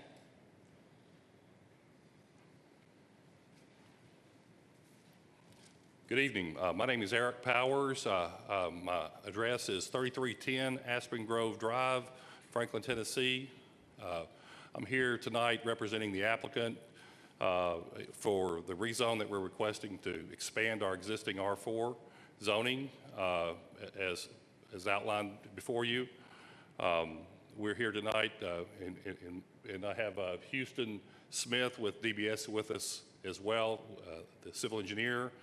And we'd be more than happy to address and answer any questions that you have. Any questions of Mr. Powers?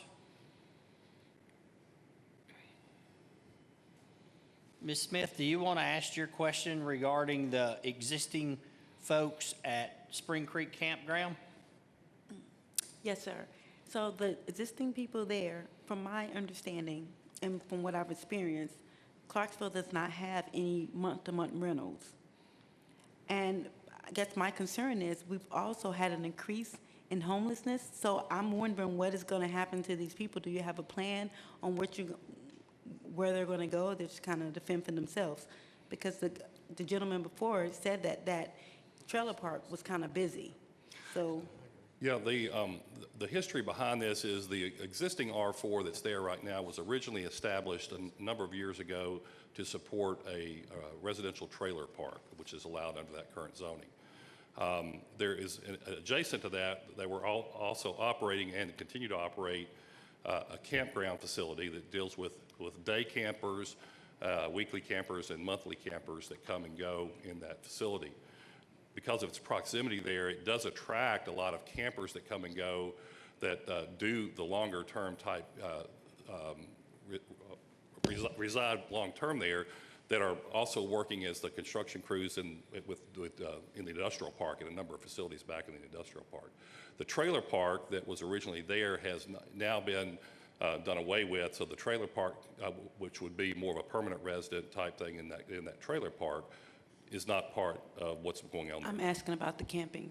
Yeah, so the camping is what's in all that area right now, and the campers the ones that are staying long-term are typically the ones that are working in the construction zones, and those are temporary jobs, and they would come and go. There's other campgrounds, obviously, in the area that they utilize as well. So. Any other questions of Mr. Powers?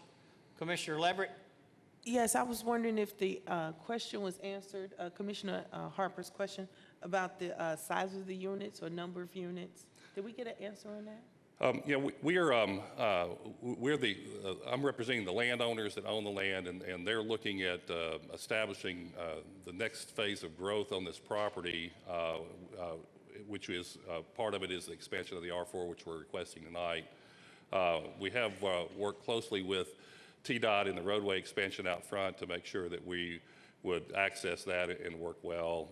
And we've also worked closely with the utilities to get, as they were developing and expanding the utilities for both the TDOT roadway as well as the expansion and planning for what was the Hemlock facility when that was developed for water sewer. So all those components have we've been working closely with that as we grow. So again, how many units are going out? Oh, so for the size of the units, we would be looking to market and engage a group that specializes in the apartment developments and work with them to develop the size of those units. Typical standards that we're used to seeing are those complexes will typically have a blend of 1 bedroom, 2 bedroom, and some 3 bedroom, with the highest percentage probably being in the 1 bedroom category. Some usually fairly limited on a 3 bedroom criteria is what we typically see from most of the apartment groups that would want to do that. As far as the size of the units, I think they would obviously want to be working to the standards that are in this market right now. I would think that would be somewhere in the 800 to 1,000 square foot unit. Okay, thank you. Mm-hmm. Commissioner Bryant? My question is, will any of the units be HUD or rent assisted? Right now, don't think so. We don't anticipate that at all right now. Matter of fact, probably would not have that at that location. But you can't say for sure? We can't say for sure because we're not going to be the vertical developer of the apartment units. Thank you. Commissioner Johnson? Thank you, Mr. Mayor. So what would be the backup plan for this? If your zoning that you're requesting now did not happen, what would be your possible future use for this property? Well, if you were to drive the property, the property starting at the main road and working your way back to the rear property line, it's currently agricultural farmland on the front up there right now.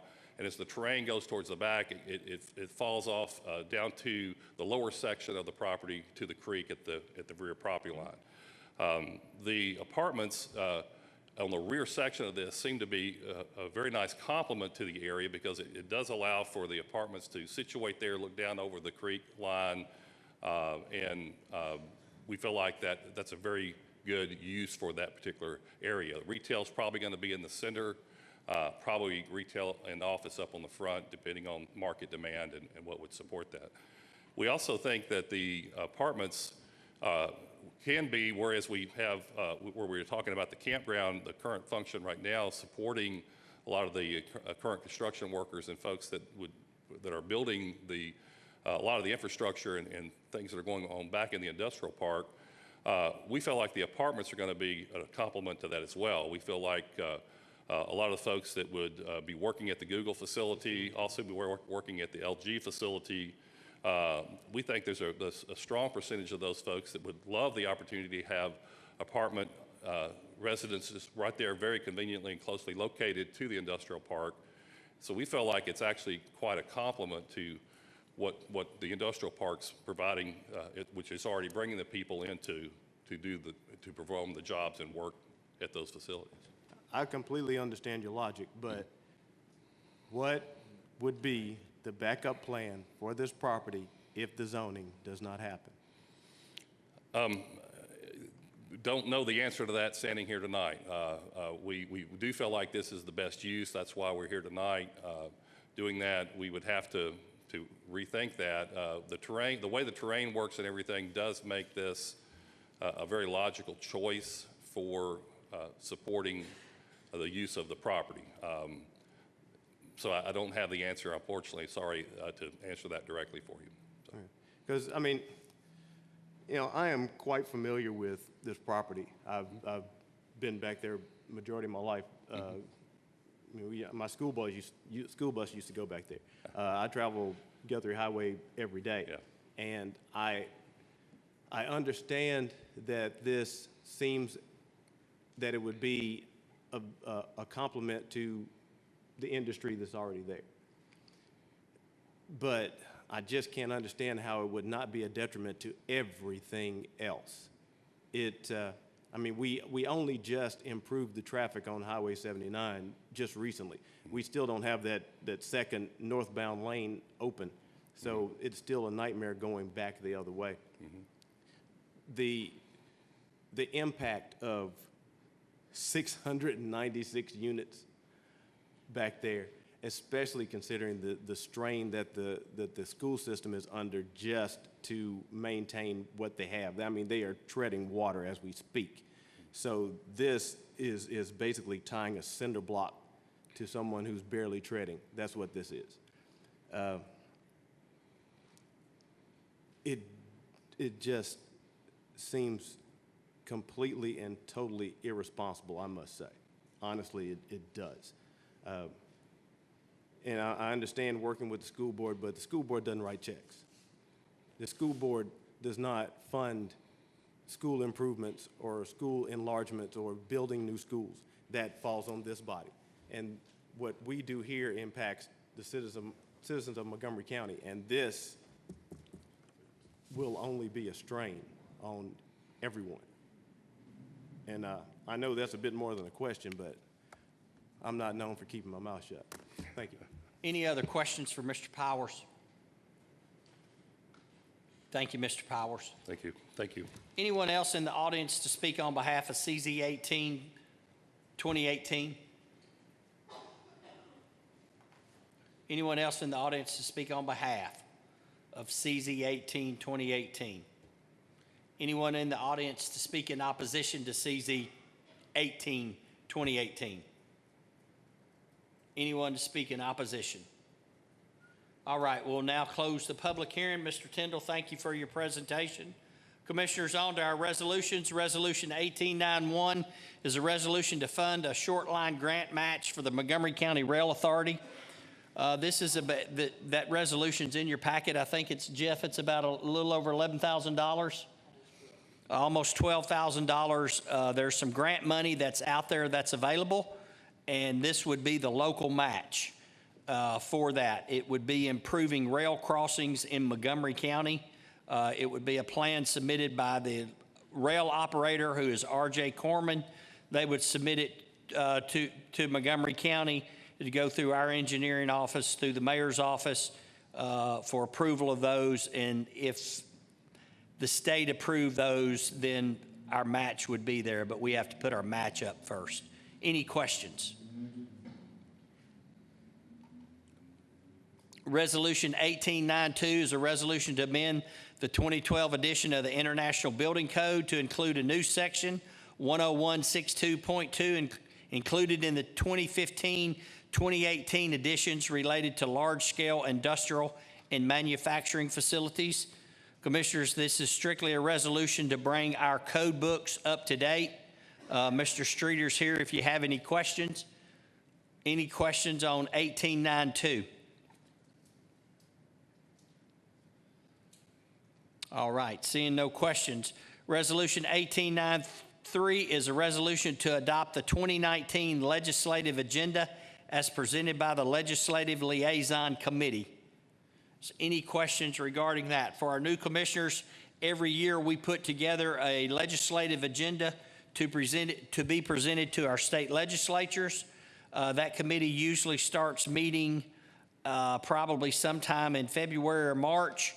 They continue to meet through till they finalize that agenda. They reach out to all the department heads. They reach out to the general public. Mr. Gannon, I think you're chairman of that committee, and I know you'd be happy to answer any questions if any commissioners have any questions of Mr. Gannon.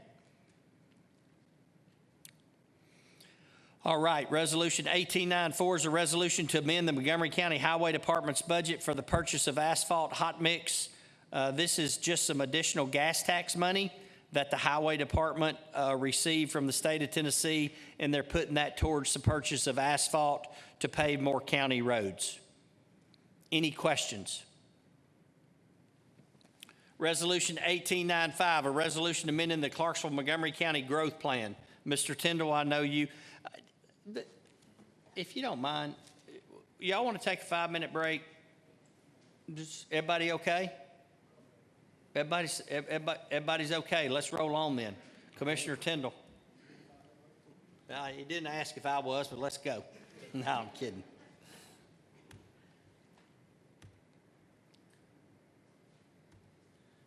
In a rare late meeting presentation here, not at the start of the meeting. I'm here tonight to present to you the 2018 Clarksville-Montgomery County Growth Plan as amended. This is a project we've been working on, and I say we, with me is Audria Smithson. She's a former employee of ours, and we've been contracting with her to help us go through this process. This is not something that the Planning Commission, the county, or the city has done since 2012. At the time, that growth plan was amended just to add R4 apartment units in the PGA 4, which is the area near Farmington. The growth plan, the land use plan, and then the subdivision regulations and the zoning ordinances, these are the documents that the Planning Commission is responsible for lack of a better word. Public Chapter 1101 in 1998 heavily amended how we go about doing growth plans, and it was further amended in 2015 by Public Chapter 707. It defines the areas around the county, and I'll show you a map in just a moment, the rural areas, the planned growth areas, and the urban growth boundaries. We are in a unique position here in Montgomery County because we have a single city and a single county. The purpose of the growth plan is to help the city plan where to put utilities in the future to allow growth outside the cities. When the city had the opportunity to annex at will through referendum and resolution, it allowed to give them an opportunity to have that sort of boundary. That was the urban growth boundary. There's several urban growth boundaries around Clarksville you'll see in a moment. What it does now, it allows those zoning classifications like we just saw, the more intense commercial and residential, to happen in the county in areas that are just outside the city limits. In the planned growth areas, these are areas either next to the city or outside the urban growth boundaries. You may see a step down in the zoning, so you're not going to have as intense zoning. It's going to be mostly single family, a little rural commercial, agricultural commercial, and other uses. You may be able to get utilities, but you're not always guaranteed to get them in those areas. We have 5 of those areas around the county, and then everything else is considered rural area. The growth plan is a really important thing, not just for our purposes, which helps plan those future areas for growth outside the cities and where the utilities are going to go, but for counties that have multiple cities. We think of Williamson County and Franklin County and areas down there where you have multiple cities all growing at a very fast rate. It basically mediates the line where 2 cities can eventually annex towards. So 2 growth boundaries can't overlap. It really sets those future limits of the city up, and it helps mediate those. In our purposes, it's really to allow the city and the county to work out where future growth should go. From the growth plan, we also inform our land use plan. Our land use plan then goes into, okay, you're within an urban growth boundary, you're in this part. You'll sometimes hear me say you're in the Trenton Road area, you're Sango, you're the Rossview.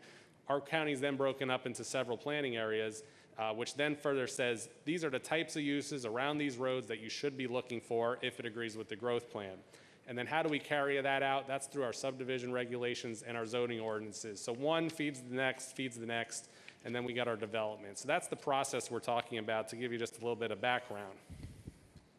I'll just show you the map here really briefly. This is also on your tablets, I believe, the full growth plan and this presentation. So the color's a little muted here on the screen, but I think you'll get a general idea. The city of Clarksville is there in pink, and in the top left, I'll discuss there for a moment. You see your UGBs. We got 3 areas of UGB up in the north off Guthrie Highway, around Rossview, where the city hasn't quite annexed yet. That's that's back in the 1999 city limits. They've annexed up to I-24 now, and that's the bottom right map.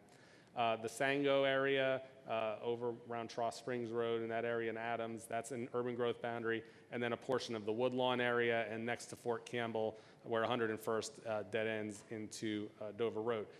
Those are all urban growth boundaries. That allows the city to annex right now with owner consent or through a referendum vote of the citizens.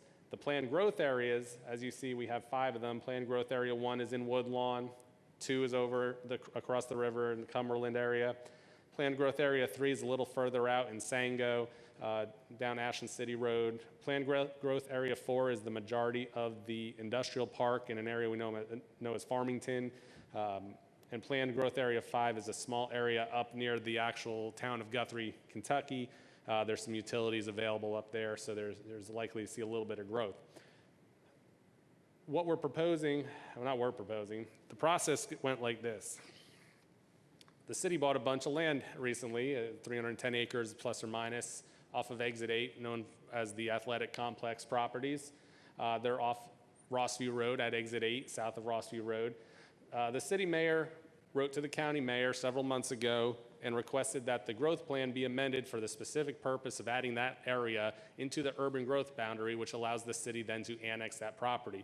That land was not put in the urban growth area with the last update or the original plan, as it was initially being reserved for the Industrial Development Board as potential industrial land. And at the time, in 1999, when this was done, the IDB said, we don't want to be in the growth boundary. We want to be able to choose to go into the city later, and we'll amend the plan if we want to. But a lot of times, your larger industrial tenants want to be in the county for tax purposes. So the city purchased that land south of Exit 8 and Rossview Road. It's in the planned growth area 4 currently, and in order for it to be annexed into the city so they can continue developing it, it has to be in the urban growth boundary. So let me ask you a question. So is it Sure. correct that if this plan is not amended, they cannot annex that property? Not quite. Okay. If this plan is not approved, it would then go to the Local Government Planning Assistance, LGPAC group. Okay, down. I didn't mean to interrupt you. It's You all right. were on a roll. I And apologize. they will mediate that if there is a discrepancy. And I'll get to that. I had that as my last slide. So then the county mayor told me, as the director of the Regional Planning Commission, to begin the growth planning process, and we set up the Growth Planning Coordinating Committee, which, for our instance, because we're a sole city, sole county, is the Regional Planning Commission.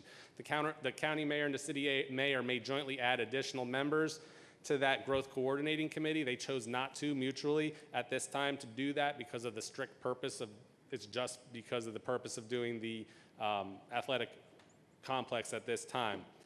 So we convened as part of TCA 658-104, and a lot of this is legally required by the TCA.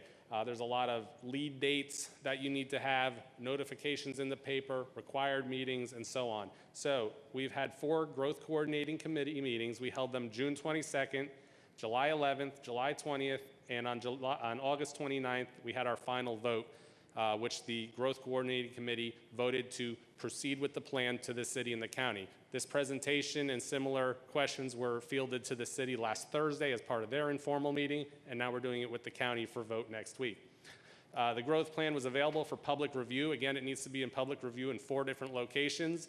We put it in the city mayor's office, the county mayor's office, the county code's office on Pageant Lane, and our Regional Planning Commission office. We also held 2 public meetings at 6 p.m. on August 9th and August 16th. We had 1 person show up who was in favor of it and left 1 comment that they were in favor of it. So again, the city bought 310 acres, but the Regional Planning Commission, through the Growth Coordinating Committee, decided we would add 589 acres to the planned growth area into the urban growth boundary. So it not just encompasses just the city land, it encompasses all the area south of Rossview Road from the interstate over to the Stones Manor subdivision down to the Red River. It includes the remaining Industrial Development Board. With their permission, they said they want to have their commercial properties where, if you're familiar with the Burger King that's been built out there, the Industrial Development Board built that Burger King with a developer. They own all the other parcels around it. They wanted those parcels to be in the growth boundary so that if they chose to annex into the city, they would be allowed to. Grace Point Church and the Cattlemen's Association were as far as we went on the north side, and then cut across the small historic church that's across from the Cattlemen's Association, and then all the way back down to the interstate. So what are the next steps? This requires a city resolution and a county resolution to pass. Again, we presented this for their September 6th vote, and we're presenting this tonight for your next week vote opportunity. Once both bodies have ratified the amendment, it will be passed on to the Local Government Planning Advisory Committee with the Tennessee Department of Economic and Community Development. And Mayor, as you asked, if there is a discrepancy between the city and the county, they mediate it at that point. It's out of my hands. It's onto the LGPAC. They're going to meet on October 24th as one of their quarterly meetings. And once it's approved, then it'll go in effect immediately. And at that time, the city can commence with annexation hearings for those properties within this area. I will tell you, and this is a blow up of the area as well with properties, so this will be on your iPad and you can probably look a little closer. The area hatched out there is the urban growth boundary. And I'll see if I can't use this mouse. No, I can't. Here we go. This property here, this property right here in the middle, and this property over here, those are the 3 parcels that have been purchased by the city. This is a property known as Exit 8 Investors. They're going to allow the road to be built through their property and given to the city. And then this is the property known as the Mitchell property, which is currently zoned C4. So everything south of here, as you can see in this blue and yellow, there's going to be 2 different annexation hearings at the city. And I can get into the details, but it's more about the city at that point. 2 different annexation hearings. We have letters from all but 2 folks to go willingly want to go into the city. In this area, it's mostly farmlands, a couple businesses, 7 total homes with maybe 14 total individuals. And like I said, we have signed affidavits of consent to go into the city for almost all of them. We're putting together the plan of service with the city, which then goes out for review, again, at 3 different locations, and we will have public hearings for the city's annexation requests starting in a month or 2 once the growth plan gets forward. I know that's a lot to digest. It took a lot of quick learning on my part. For those of you who don't know, I've only been here just 6 months today, pretty much, and having to ramp up very quickly on the Tennessee land growth plan process, and that's why I want to thank Ms. Smithson for really doing a lot of the heavy lifting and making a lot of phone calls to the Greater National Regional Council and helping us get through this process and come up with a really good plan. Giving you a little view into the future, Mayor Durrett has sat in on several of these meetings for the Growth Committee, and after seeing what we are doing here, he has decided to call what we will call a phase 2 look at the regional growth plan, and we're going to look at the entire county. Once this proceeds, we're going to take a breather, reconvene a new committee, including the Regional Planning Commission plus some other members, and look at the entire county and redraw all the boundaries of all the urban growth boundaries and all the planned growth areas for probably the next 20 years. Again, Tennessee only started requiring this in the late 90s. We were one of the first communities to comply, and we're actually used as a model for other communities out around the state. So we're going to be taking probably the first big swing that any community has taken at redoing it, and we have some new ideas and methodologies, and we'll work with the state and GNRC as we go forward, but that's the next phase is to really look at everything. I'd be happy to entertain any questions at this time. Commissioner Harper? Thank you, Mayor. Thank you, Mr. Tyndall. Is there a time urgency to us to adopt this? By us, you mean the county commission? Exactly. The next milestone, if you will, is the October 24th Local Government Planning Advisory Committee meeting down in Nashville. The city's bound to vote on this next week, Thursday night, or this week, sorry, Thursday night. They're going to vote on this, and then they'll be up for your vote next week. It requires, to deny this plan requires a 2/3 vote. It's a very odd thing. It's written in the Tennessee statute that it requires 2/3 to deny it. Anything less than that is an approval for the growth plan. So a 1/3 vote is an approval?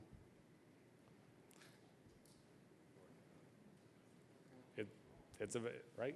Yep. It's a very odd one as far as goes with that. I just think, Mr. Tyndall, there's a lot of information that you've thrown at us, and there's a lot of considerations that we have to make as far as the commission on this. And I think more time may be in order for us. But Just my thoughts. It is a lot to digest in a short amount of time, as it was for me. And if any of you have any questions, please feel free to let us know. Commissioner Johnson? Thank you, Mr. Mayor. Just very quickly, correct me if I'm wrong, this entire process was propagated by the city's desire to have this athletic complex, yes? Yes, sir. So, and I understand that we're going to take a breather and we're going to come back and we're going to relook at the entire county. But my question is there any other part of the county that, when this was redrawn, that the urban growth boundary expanded? Or is it just in this area? What I'm showing you on this plan from the 1999 plan, since 1999, the boundaries have not changed. The only update was to add the ability to build apartment complexes in the PGA 4, which is around the industrial park. This update is the first boundary change, and as I've tried to highlight there in the blue circle, it's just that hatched area there, 589 acres plus or minus of extending that growth boundary into the planned growth area. So we're not going into the rural area, we're going into the planned growth area. So Right. sort of in the step up, rural area, planned growth, urban boundary, city. Right, but just to reiterate, this is the only part of the county where the urban growth boundary expanded. Correct. Okay. And just one more time, why was it increased from 310 acres to 589?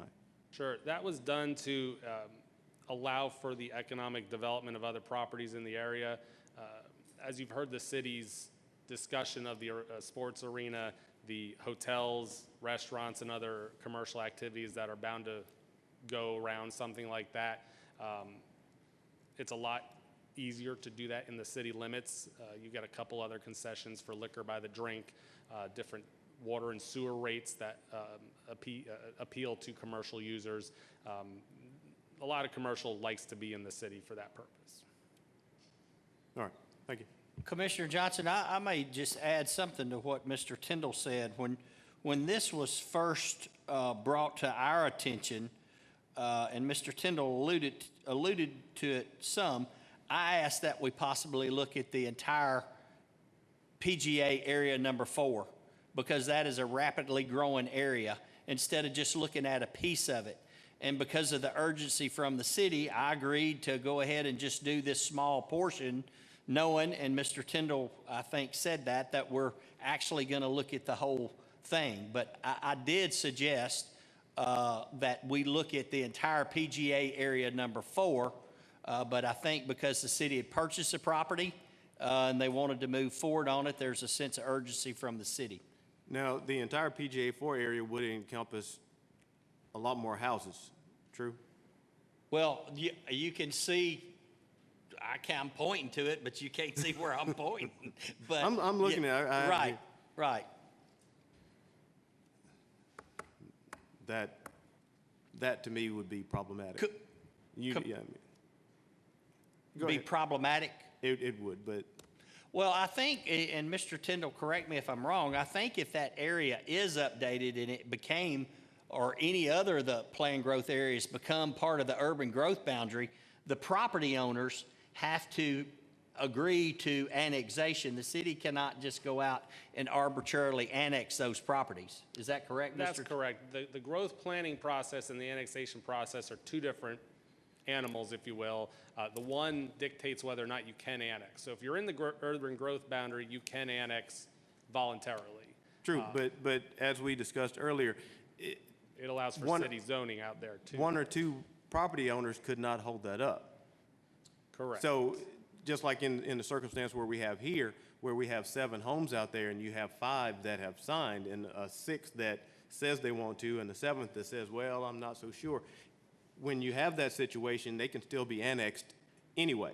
So, and the reason why I say this is problematic, my voting record kind of speaks for itself and my big mouth sitting in this chair, but I have always been of the idea that you can have a business anywhere. If your product is good and you market it and you advertise, you can sell whatever anywhere. But where a person puts their home, that's what's important.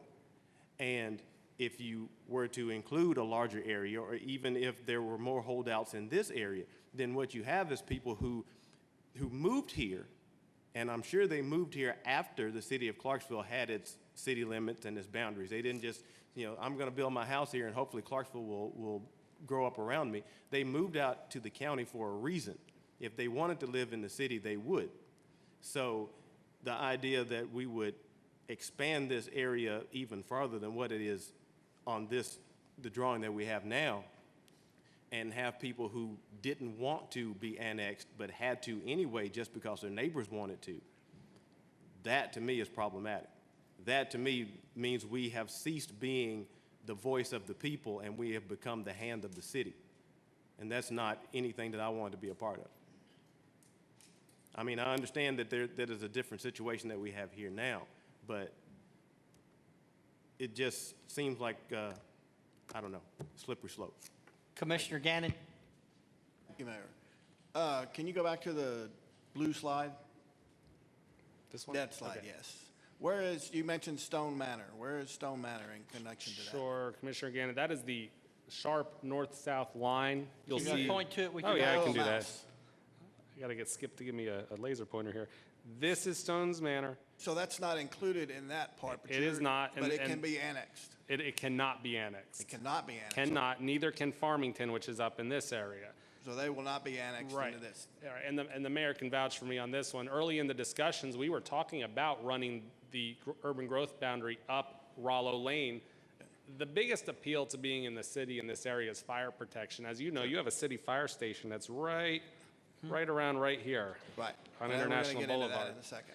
And they would not respond to these houses right now. They only respond to in the city limits correct. or industrial development board That's correct. properties such as Hancock and others. Right. Same with the police department. So there's as a multifamily owner, there's a high desire to have fire protection because it lowers your insurance rates tremendously, that being paid fire service. However, in order to allow the city to do this in a more timely manner, we didn't want to run the planned growth area up and get Farmington and Stones Manor at this time, both with the consolidation vote that's coming up, as well as the fear of annexation. Again, it's voluntary annexation, and that time we didn't want to confuse the two. As you can see, both can get confused pretty simply, and have the residents get worried just because the urban growth boundary was out there.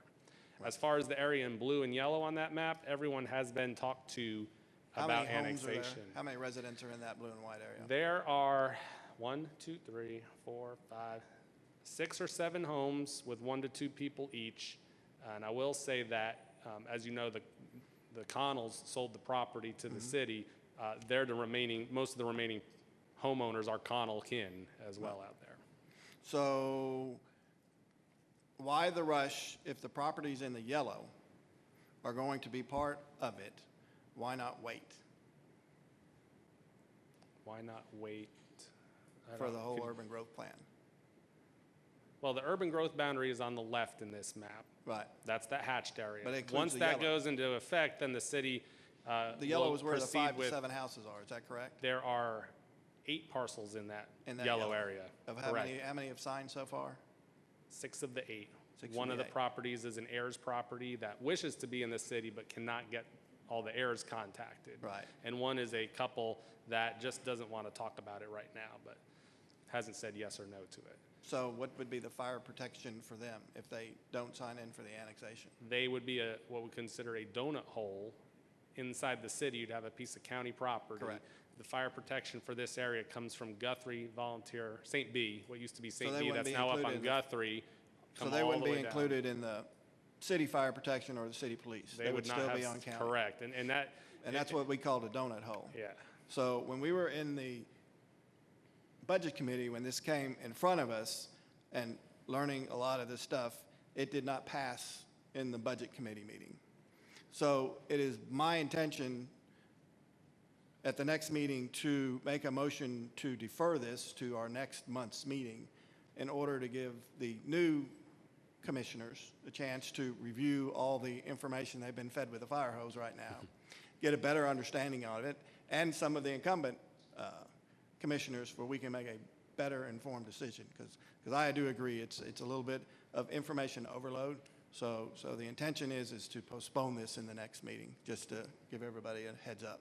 Thank you, Commissioner Gannon. And for every commissioner, if there's any additional information, if it could be presented in a different manner or allow any other different mapping or any other ideas, we're open to it so we can present all the data that you need. Commissioner Woodruff? Mayor, I've heard enough to get a good understanding of that the city has something they're trying to want us to come in and bail them out on eminent domain or something of that nature, 7 houses that I guess if they don't get us to go to vote positive on this, then what are they going to do? Well, the city owns the property. They own They the already property. own the property, and they didn't condemn it. They purchased it through the proper channels. If this doesn't get annexed, the city could still build it. It would just be out in the county and go through county codes and do all the things in the county. So they really don't need us to do much of anything. Well, the desire is to not just build and I'm speaking for the city here, but not just the desire to build the athletic complex, but to allow the area around it to flourish as a commercial investment. So does that, as we talk about fire services, does that eventually tie us into fire services? Will that down the road? And the reason I'm saying that because we're gonna have to revisit fire protection anyway, one day, because based on the urban district, we've got to look at that again because we got volunteer fire departments that can't respond to fires now. And as we continue to build and continue to zone and rezone and allow apartment complexes and buildings to go up, we can't protect them now with a volunteer fire department because this can't respond. So I guess my question is that what are they going to do if we don't approve it? Continue on? Do they need us? I guess that's my question. Do they need us?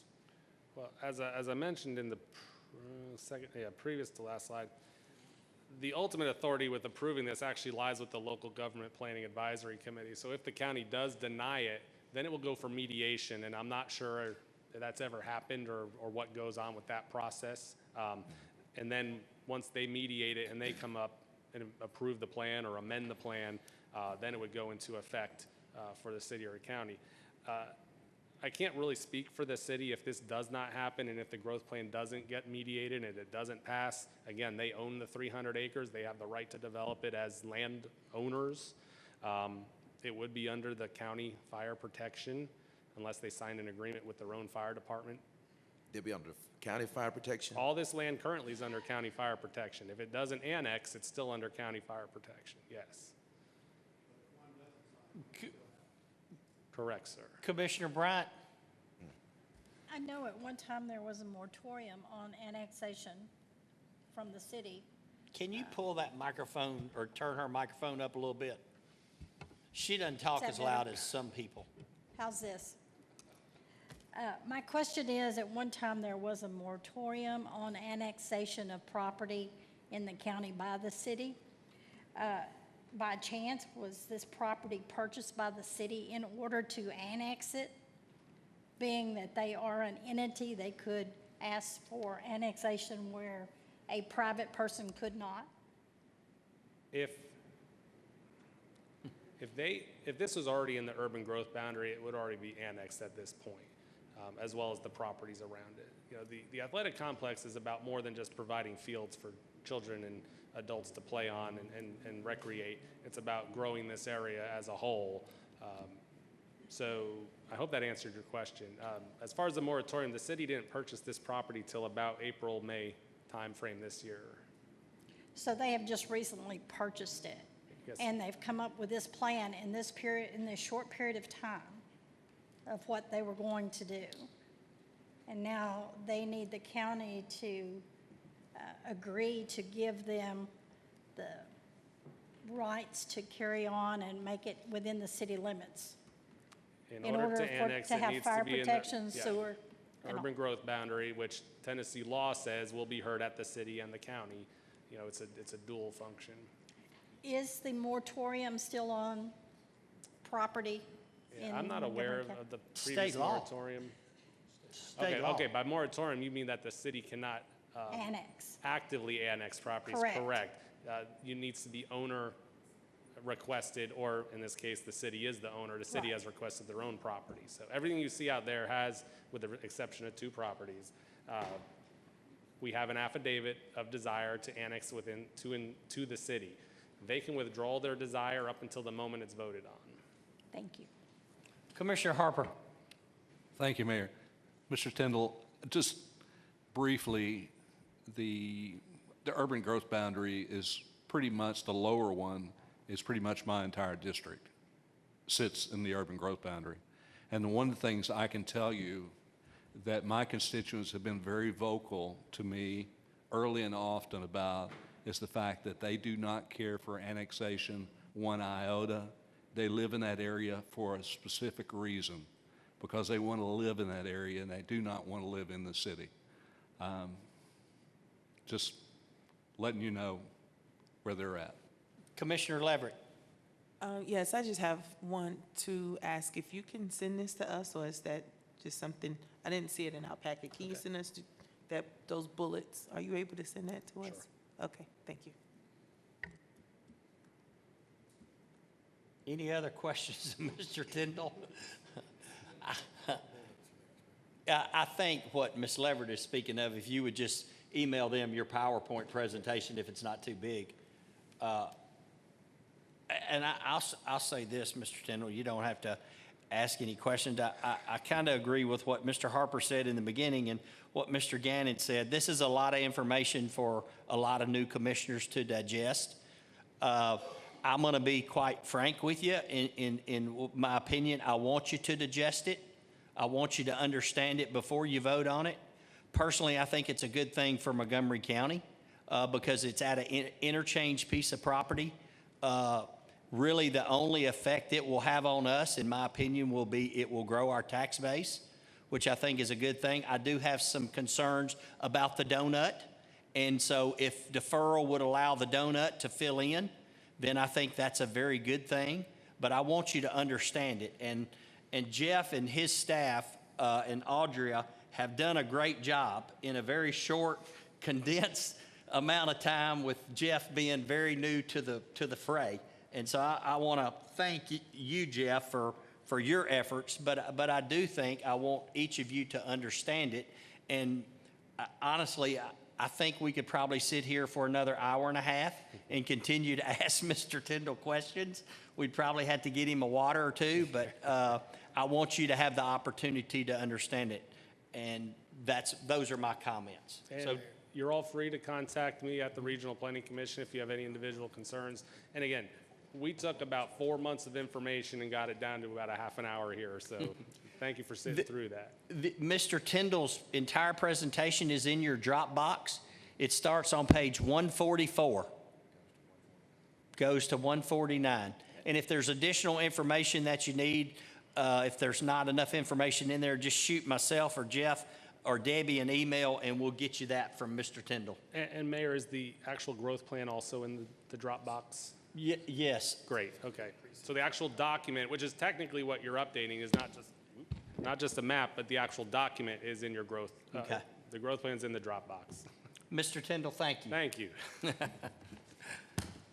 All right, on to our reports, our nominating committee nominations.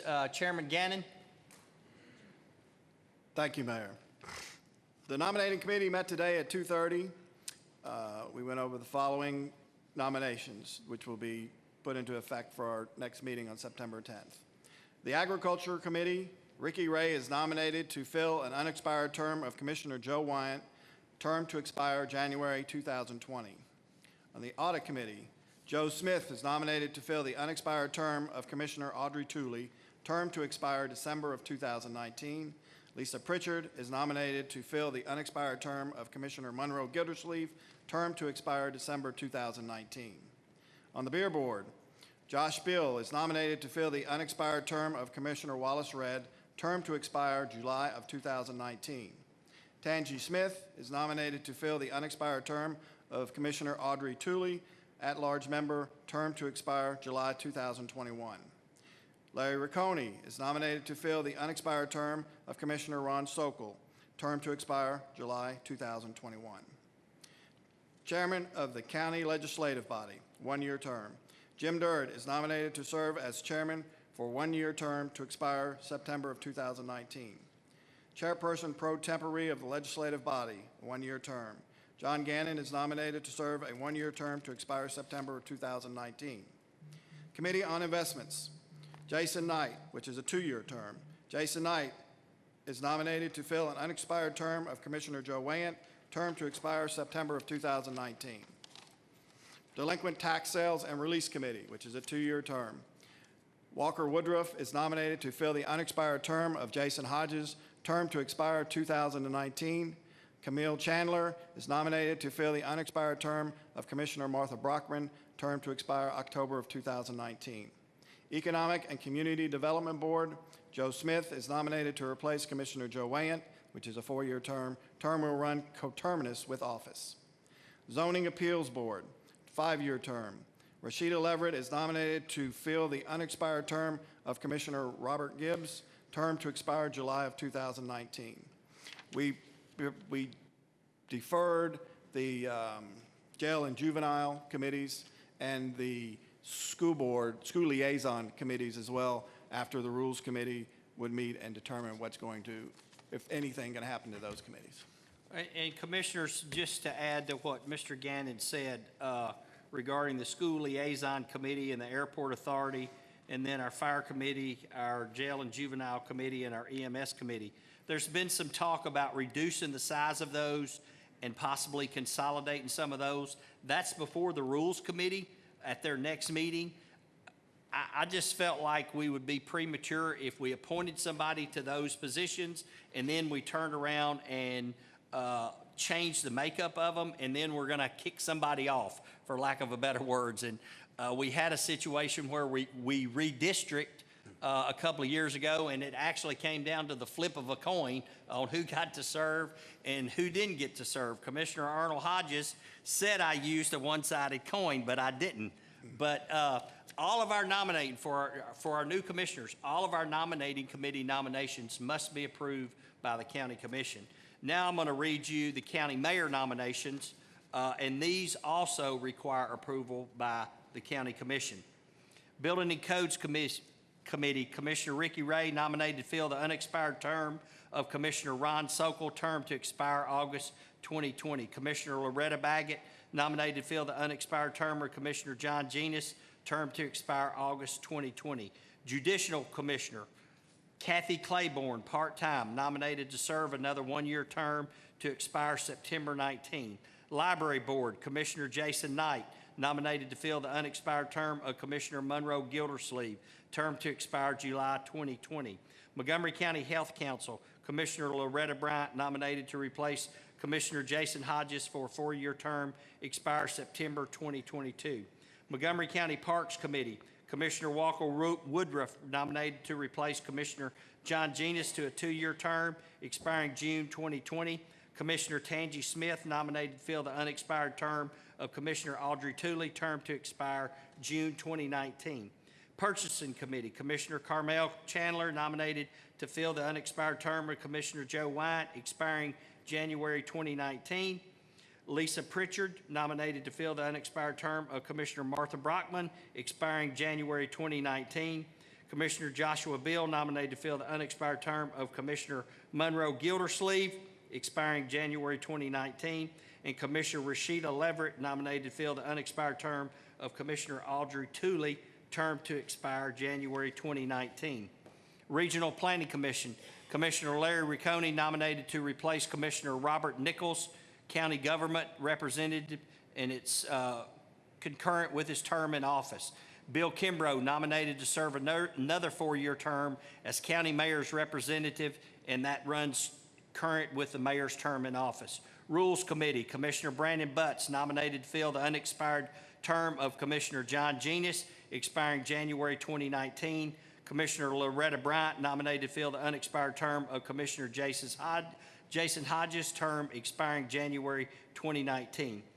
Veteran Service Organization, Commissioner James Lewis, nominated to fill the unexpired term of Commissioner Monroe Gildersleeve, term to expire November 2018. Commissioner Tangi Smith, nominated to fill the unexpired term of Commissioner Robert Nichols, term to expire November 2019, Commissioner Walker Woodruff nominated to fill the unexpired term of Commissioner John Genus, term to expire 2019. Where, oh, I said Loretta Baggett instead of Loretta Bryant. I'm sorry, Loretta. These are county mayor appointments that need approval as well, confirmation by the county commission. By County Solid Waste, Commissioner John Gannon appointed to fill the unexpired term of Commissioner Tommy Vallejos, expiring July 2021, and Commissioner James Lewis appointed to fill the unexpired term of Commissioner Ed Baggett to expire July 2022.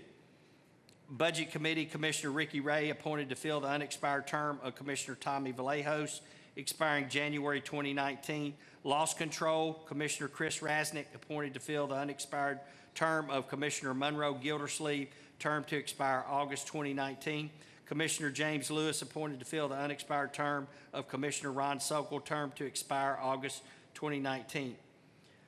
Personnel Advisory, Commissioner Loretta Bryant appointed to fill the unexpired term of Commissioner Monroe Gildersleeve, term to expire May 2019. Commissioner Rashida Leverett appointed to replace Commissioner Jason Hodges for a 2-year term to expire May 2020. Port Authority, Beverly Taylor appointed to a 2-year term which will complete her consecutive 5-year term expire September 2020. SMR Municipal Solid Waste Region Board, Commissioner Chris Rasnick appointed to fill the unexpired term of Ed Baggett, term to expire November 2022. These do not need approval. These are mayor appointments. Chaplain of the legislative body, Commissioner Joe Creek, appointed to serve another 2-year term.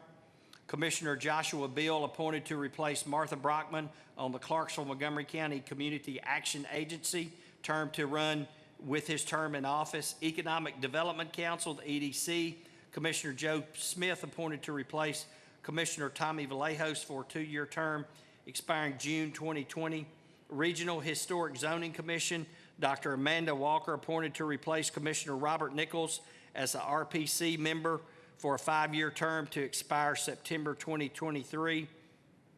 Commissioner John Gannon appointed to serve another term that's concurrent with his term in office expiring September 2022.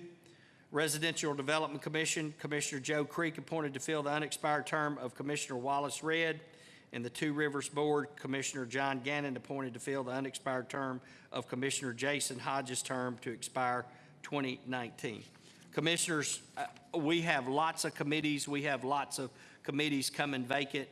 It's a puzzle that we have to deal with every year, so I would just ask all of you to be patient. We'll get you on as many committees as you desire, and the committees that you've requested as well. It just takes a little bit of time.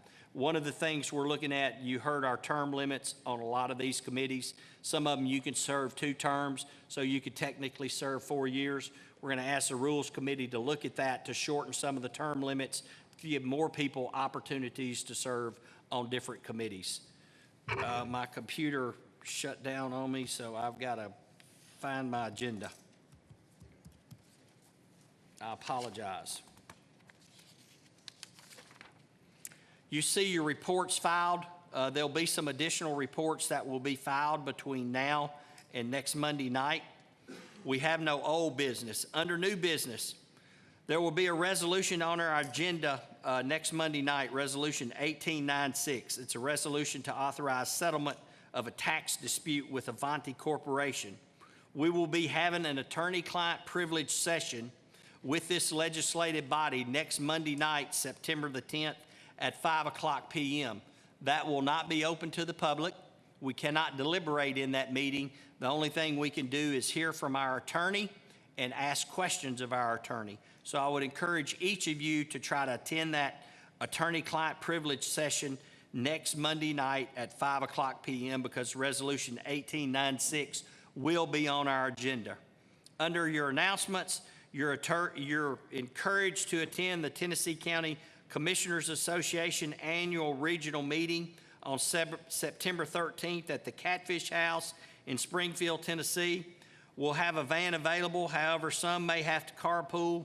If you've not If you have not already done so, please let Debbie Gentry know as soon as possible if you plan to attend. And for those of you who are riding in the van, please meet in the parking lot adjacent to the courthouse, and that's the one over across 2nd Street by 4:15, and the van will leave no later than 4:30 p.m. And I would encourage all your commissioners to try to attend that. Also, if you'd mark your calendar, the 2019 legislative reception will be held on October 2nd at 5:30 at Civic Hall. Please mark your calendars and make plans to attend.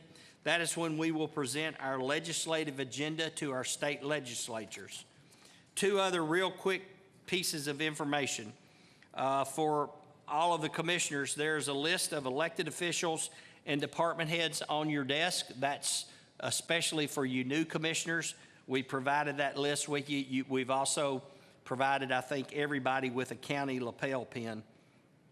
And then lastly, I'd just like to personally thank Miss Debbie Gentry and Miss Shelley Baggett for all the work, for all the coordination that they put into not only our reception, but also to our oath of office ceremony and everything that's happened here tonight. So Debbie and Shelley, thank you both. With no further business, we're adjourned.